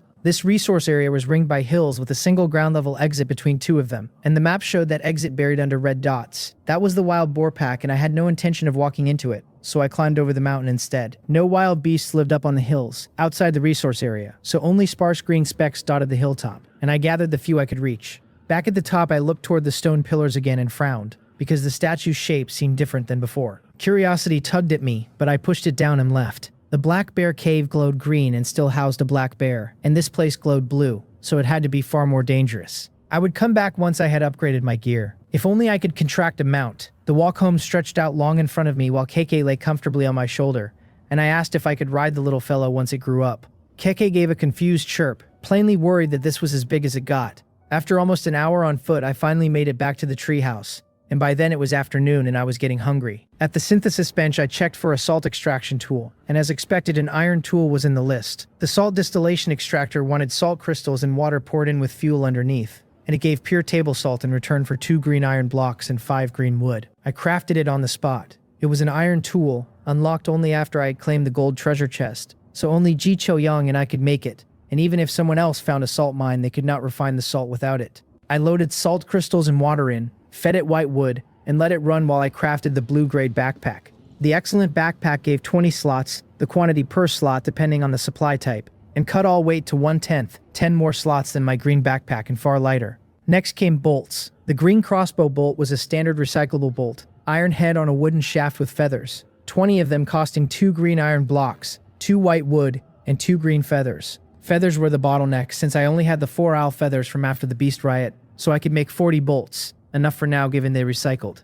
I used green wood for the shafts so they would survive more recovery cycles. I also spotted the poison crossbow bolt, a regular bolt quenched in poison, lethal to small beasts, and reverting to a plain bolt once recycled, with 1 poison sac coating 20. I crafted 20, their heads carrying a faint green film that set them apart, so now I had 20 regular and 20 poisoned. The crossbow itself wanted 5 green wood, 2 green iron blocks, and 1 green animal tendon. From experience, a blue-grade tool needed 1 blue primary material, and I had no blue animal tendon, so I settled for green. Even so, it felt substantial in my hands. Finally, a ranged attack. I tried to load a bolt and it fought me hard, so I looked closer and found a spot at the front to brace with my foot. I set the crossbow front on the ground, stepped on it and pulled the string up, and the bolt slid on easily, so you cocked it by stepping. No wonder it hit so hard. I went to the window, aimed at the poplar trunk outside, and pulled the trigger. The bolt struck exactly where I wanted, most of it buried in the trunk with the tail still trembling. Strong. I was very satisfied. I went down to pull the spent bolt free, then crafted a small wooden quiver at the synthesis bench that held 100 bolts, dropped everything inside, and hung it at my side. The heavy crossbow came next, built straight from the treehouse list. I tapped the renovation option and found the iron automatic heavy crossbow waiting, able to attack hostile units on its own with greater power and longer range. Holding 5 shots, wanting 10 green fine wood, 5 green iron blocks, and 2 green animal tendons. Its iron bolts were heavy and sharp enough to pierce a beast by weight alone. Recyclable. 2 green fine wood and 1 green iron block each. Iron beat wood every time, so I crafted it without a second thought. The system asked me to pick a spot, and a diagram showed it mountable on the walls inside the canopy. I would rather have had it underneath, since a wall mount left too big a blind spot, but I chose the first level anyway, already high enough, worried that any farther up the accuracy would suffer. A click downstairs said it had installed. I crafted 5 more iron bolts and went down. A small window had opened on the inner wall, with a round hole below it slightly thicker than the bolts, and a simple joystick beside it. Outside, a heavy crossbow about 2 meters across hung under the window. Body wood and key parts iron, lethal and reassuring at once. The hole had to be the loading slot. I pushed an iron bolt in head first against heavy resistance, and as it sank home, the crossbow outside cocked with a snap, the hole empty again, so I kept loading until all 5 were in and the last tail still showed, meaning full. The joystick steered the crossbow, pulling outward to fire and pushing inward for automatic mode. My item identification really was thoughtful. I aimed at a white-grade poplar and pulled the joystick out, and the iron bolt punched clean through the trunk, snapping the whole tree in half so it toppled into pieces of white wood.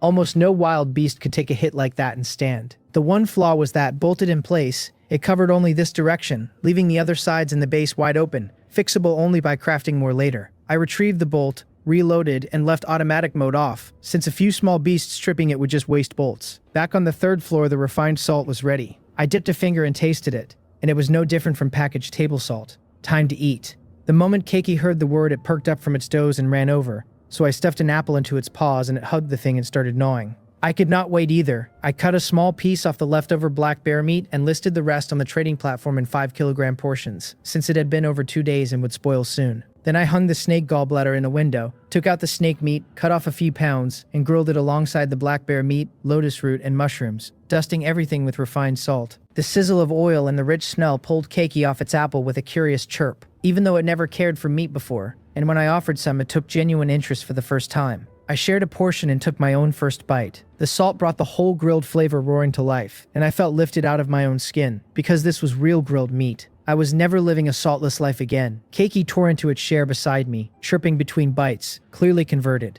I had salt, meat, and vegetables, and next I needed staple crops like rice and wheat plus seasonings like chili peppers. While everyone else was still scraping to survive, I had already moved on to chasing good food. Done eating, I called Lee Moon-hee. She answered fast, but not from her treehouse, taking the call on her watch instead. She said she would come up and return the pork once she finished working, having already set aside the 1/10 we had agreed on that morning. Her face was streaked with dirt. She gripped an iron pickaxe, and the dark surroundings put her down in the mine entrance. She had even swapped to an iron pickaxe, a rich woman with her own iron mine truly. I told her she could keep more and trade it for iron ore, but she shook her head, said she could not even finish that 1/10, then turned the camera away and hung up, because she was mining and it was unsightly. After the call, everything was prepared, so I decided to conserve energy for the next day's event, which was just a polite way of saying I planned to slack off. I lay down, stroked the drowsy keke, and browsed the area channel on my watch. It was still lively. The novice protection period had ended, the beasts had returned, and danger lurked everywhere. So most people with enough water and food had holed up. The head count surprised me, just 6,998, under 7,000. Even after the 50 eliminated yesterday, there should have been over 7,000 left.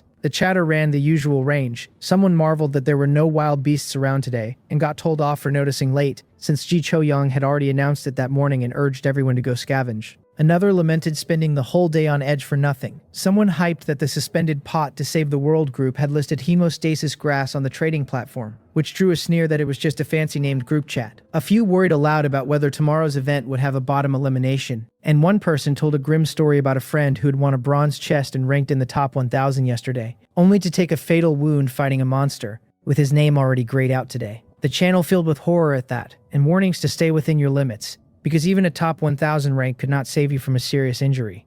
A cynic asked if the storyteller was just a shill. So besides our explorers, other people had started banding together too, but our group had not said a word in the channel yet, probably because it was not full. Names were not anonymous on the leaderboard, but I could speak anonymously here, so I asked whether anyone truly had no wild beasts around them. Yes, people answered. Some had walked all the way to the boundary and seen nothing. That tracked. Within 3 kilometers of my treehouse, there genuinely were no beasts. The map confirmed except for the piranha in the lake's middle. So today truly was a rest day, and Ji Cho-young must have hunted past the 3-kilometer line too. I understood now why dozens still died, some from untreatable wounds, some foolish enough to wander out of the protected zone. There was no healing serious injuries here, so I could not afford to get badly hurt. I opened the trading platform. As expected, no blue-grade resources, since those changed hands privately, mostly among explorers like me, but plenty of green ones, some I had never picked up. Mountain celery, bought. Strange edible fungi, bought. Wild dandelion, bought. I spent a few negligible scraps of green wood for an armful of wild vegetables, since eating nothing but me was unhealthy. I also saw people selling hemostasis grass in real quantity, the suspended pot to save the world harvest from earlier. My own group chat stayed quiet, since none of the explorers were idle chatters. Right then, Lee Mun-hee finally started a video call, clean now, hair still damp, and said she was trading the rest of the pork back, keeping her 1/10. I accepted, set some aside, and relisted the remainder. She asked, curious how I had wild beasts around my treehouse when she had walked everywhere and seen nothing, and whether it tied to my gold chest. I told her my operating range was a bit larger than hers. She said she wanted to hunt some too, since without animal tendon she could not make a heavy crossbow, and asked if I had any spare. I shook my head, having used it all, and she sounded disappointed, so I reminded her tomorrow's event would bring beasts she could handle with her iron armor. That cheered her. Then I asked to trade wood for some of her iron ore, and she laughed that she had so much she did not even want to keep mining, and traded over the smelted iron blocks. After the call, the sky had gone dark. I held keke and drifted towards sleep, only to be woken by a buzz on my wrist, a voice call from Ji Cho Yang, one of just 2 people I let contact me directly. It was 10:30 at night. I answered and asked why he was calling so late. He was surprised I had been sleeping, said everyone was in the group chat, and told me to come show my face. Then he mentioned that the last member had joined, the one named G something. Ji Solbi, he said, ranked 8th. I hung up and opened the Explorer's chat, where everyone was welcoming Ji Solbi. She seemed to gurgle a few words, only saying thank you before going quiet. Ji Cho Young announced that now everyone was here. He would repeat what he had told the others before, and I watched him type out the purpose of the organization and what we meant to do, my eyelids twitching. Keke stirred at my movement, glanced at the screen the watch projected, rolled over and went back to sleep. He asked if anyone had questions. Most said no, but Ji Xiu Young or me could craft her a full set of iron armor, right now. Jin Un Ryong chimed in wanting 2 sets as well. Ji Cho Young asked if they had the raw materials, since iron ore was scarce and he had none to spare, and both went silent. Just then Lee Moon-hee messaged me privately, asking whether she should supply them with iron ore. I told her it was up to her. She said it would be a hassle, so she suggested trading the iron blocks to me and letting me craft the armor for them. I pointed out she could just trade the ore directly, but she said she did not want others knowing she had a mountain of iron ore, and that I had to keep her secret. Besides, she added, who sells raw materials to consumers? You sell to the manufacturer. Fair enough. Happy cooperation. Why pass up free resources? After trading with Lee Moon-hee, I stated in the group that I had a source of iron ore to sell, but the price had to satisfy me, meaning the resources offered in exchange. Ji Seolbi and Jin Un-young both said they would message me privately. Ji Seolbi's private message came with the attributes of a resource, and the moment I saw it my pupils tightened. It was hemostasis grass at blue grade, a divine grass that could rapidly heal severe injuries,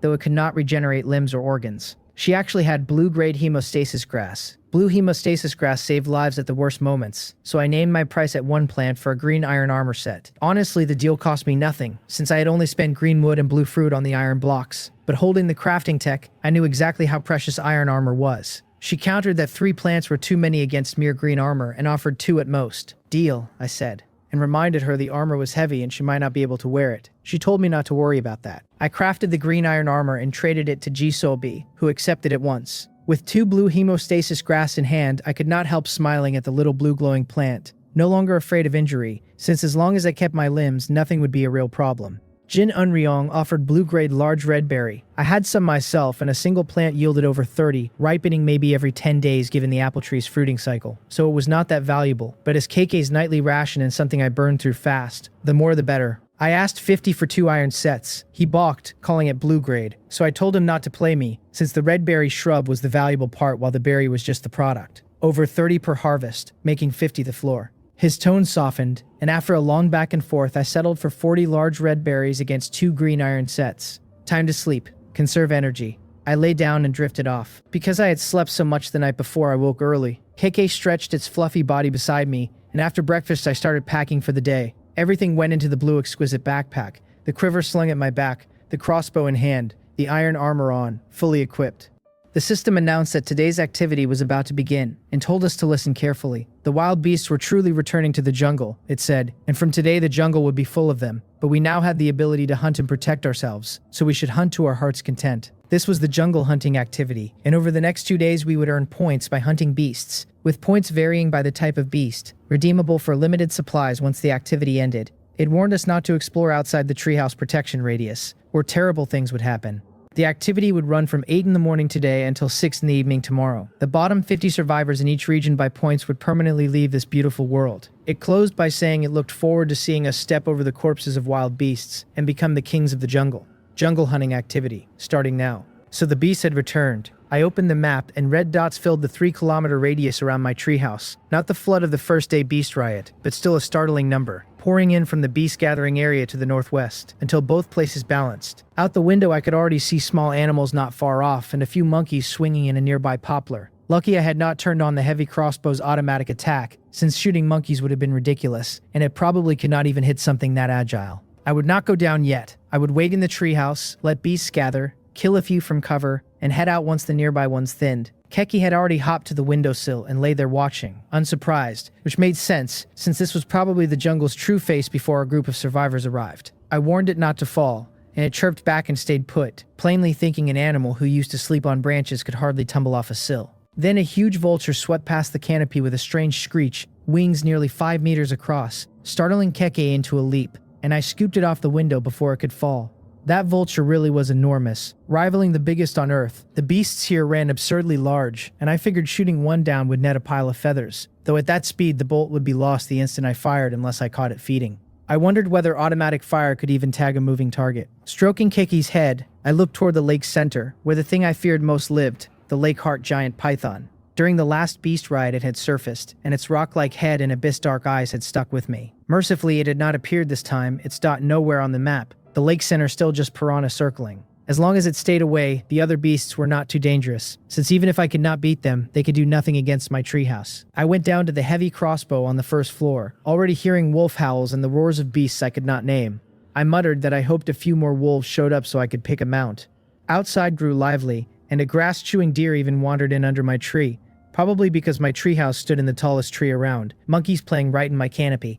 I ignored them and focused below. A silver-gray wolf slipped out of the jungle not far off. Here they came. Behind that first one, more than 20 silver-gray wolves emerged in sequence, a pack over 20 strong. That was a few too many. My heavy crossbow held only 5 shots, and even with the crossbow I might face the pack, but wolves were not stupid and would retreat, so I would be lucky to drop 1 or 2 before they vanished. And I still wanted to pick one of them for a mount. I scanned the pack and locked onto the one with the brightest fur and largest build. A full size bigger than the rest, by weight probably a match for a black bear, and the pack clearly revolved around it. This had to be the Wolf King, and it looked magnificent. Maybe I had a shot at making it my mount. The wolves were gathering below the treehouse, their target the deer beneath it. Deer outran wolves, so most pack hunts ran the prey to exhaustion. But this pack was smarter, fanning out into a circle around the treehouse to trap the deer inside. The deer was about to meet its end here. I was in no hurry. I wanted to wait until the pack finished hunting and started feeding, then surprise them. The Wolf King especially. My intermediate mount contract healed all injuries a mount took before the contract, so as long as I did not kill the Wolf King outright, there would be no problem.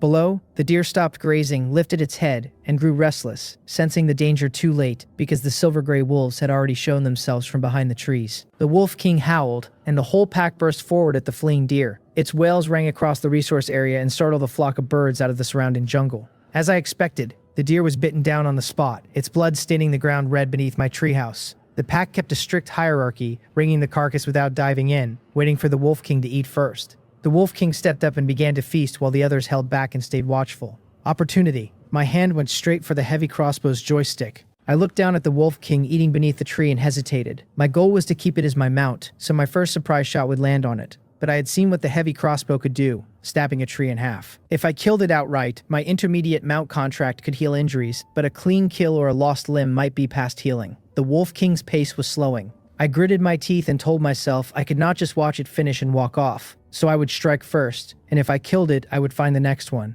I adjusted the heavy crossbow to aim at the back of the feeding Wolf King and shifted slightly off-center to cut the chance of an instant kill. Just as I drew a deep breath to pull the lever, Keke cried out, tugged my clothes, and pointed a tiny paw in one direction. I stopped and asked what was wrong. Several wolves at the pack's edge began howling, shrill and warning, and even the feeding Wolf King stopped and raised its head. I looked where Keke pointed and caught my breath. A massive figure was sliding out of the jungle shadows, a big fellow in every sense of the word. Brown fur, a thick body, 4 limbs like pillars, the kind of sight that drained any urge to fight, and it was walking toward the pack's kill while the wolves parted to let it through. A brown bear, the largest land carnivore there was. An adult male brown bear had no natural enemy in the jungle but humans, the undisputed overlord of the forest, and I had not expected this pack to draw it. Its sheer bulk made even me, who had glimpsed underground monsters, uneasy, because those had been over 1,000 meters off and blurry while this one stood a few dozen meters away. It clearly topped a full ton, and the black bear I had killed before looked like a newborn beside it. The largest land carnivore on Earth, the Kodiak, could reach over 1,100 kilograms, and this fellow was not inferior, maybe larger. I even wondered if a single swipe would knock my bolt aside. I did not dare make a sound because brown bears could climb trees, and fast. My one heavy crossbow, fixed to the outer wall, could not cover every direction, least of all the trunk. Fortunately, both the bear and the pack stood within its range right now. I told the Wolf King under my breath not to go looking for death, since it was nothing in front of this giant, and if it died, who would be my mount? Even with numbers, the pack had few options against a brown bear, since on Earth bears commonly stole food from wolves or just toyed with them. The brown bear reached the kill and did not even glance at the Wolf King. The Wolf King had been snarling before the bear got close, since his pack leader had to protect the kill, but the bear walked right past the warning and started eating. Maybe feeling its authority challenged, the Wolf King attacked, growling and lashing with its claws, and the bear just gripped the deer in its jaws, dragged it aside, and swatted half-heartedly back. I watched from above, getting anxious, and asked it if it wanted to die. The gap was like a 40-pound kid against a 200-pound bodybuilder, the other wolves at most 20 or 30 pounds, and even a swarm the bear could fling away. Keki watched from the sill with great interest. Wolves against a bear. I had seen this exact scene during the last beast riot, but that time it was only a black bear, no comparison. The two clashed while the rest of the pack scattered, wanting no part of making an enemy of this giant. The Wolf King kept engaging to reclaim the kill, but the bear had it beat on strength and skill both, reading every attack, even rolling on the carcass to toy with it. The bear's fluffy body and almost smiling face made me think the big fellow was actually a little cute, and I started to think this was not bad. If the Wolf King got badly hurt, the pack would not back a crippled leader. They would leave to pick a new king by combat, and the bear, holding the deer, would lose interest. That would be my perfect moment to contract it. Figuring that out, I relaxed and watched a fight with an obvious ending. The bear lay on its side over the prey, belly exposed, blinking at the wolf, utterly fearless. Predators really do love toying with anything weaker. Knowing it could not win, the Wolf King circled for a weak point, then lunged with a powerful strike. At that exact instant, the bear reared onto its hind legs and swatted its neck, and the Wolf King flew, crashing down and struggling, claw marks below its neck bleeding hard. Of course it ended this way. Why not go hunt something else? The distant pack did not rush in, even with their king down, growing more timid and backing away, while the bear settled into its meal. The fallen Wolf King, strongest in the pack, its silver-gray fur soaked with blood, finally got to its feet. But instead of charging again, it moved off and collapsed under a poplar. As expected, the pack abandoned their crippled king and ran. Its body trembled from its wounds, abandoned, likely to die here. Then it heard human footsteps and spent the last of its strength looking up. A person stood before it looking down with a smile. I asked it whether it wanted to live, and told it to sign a contract with me. I stood on the treehouse looking down with a heavy face at the brown bear feeding below.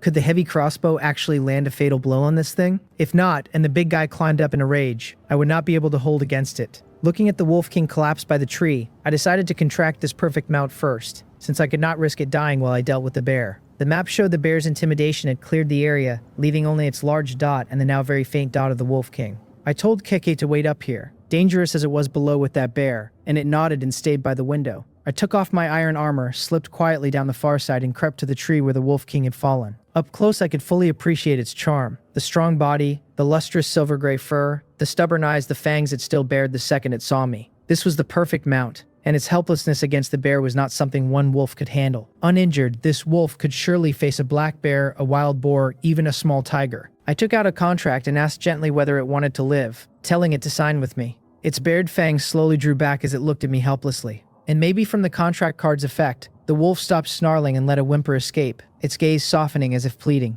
Afraid it might not hold on, I crushed the contract card toward it. Blue fragments wrapped the wounded wolf, and to my surprise, rapidly repaired it. The claw marks gone in under 10 seconds, even the torn away fur growing back. Slowly it regained its strength, then the fully recovered wolf stood, came to me, and nuzzled me with its head, making dog-like sounds. The contract succeeded, the panel telling me I had obtained the Mount Jumbo Grey Wolf King. It worked. I held in my joy and stroked its head, telling it that from today it was my mount, and with that silver-gray fur in its former rank, I would call it Silver King. The wolf stuck out its tongue and licked me. Then the panel said I had conquered the Jungle Grey Wolf King and gained 50 points, the mysterious voice startling me. So a contract counted as a result for the jungle hunting activity. I glanced at the map, where Silver King's dot had turned from red to green, so a green dot marked a companion. Keke had not shown up yet, probably because there was no contract to anchor it. Looking toward the bear, I found it gone. The deer carried off. Only a trail of blood left. A missed opportunity, and it stung because the bear had been within the heavy crossbow's range. My one chance to maybe land a heavy blow for the Overlord's huge points. Of course, if I had failed to deal real damage, I would have been the one in danger, since the big guy could climb the trunk. Forget it. This brown bear had handed me a very cool mount, so I would call it even. Beside me, Silver King eyed the bloodstains, bared its fangs, and growled low, still carrying the shadow of what it had been through. I told it the brown bear was not something it could handle yet, scratched its chin, and made the empty promise that once we got stronger, I would let it take its revenge. It squinted comfortably, making puppy sounds. Unsure if it understood me, since Keiki was a special case, I suddenly told it to sit. The dignified Wolf King immediately sat like a dog, and somehow the scene did not look out of place. It could understand.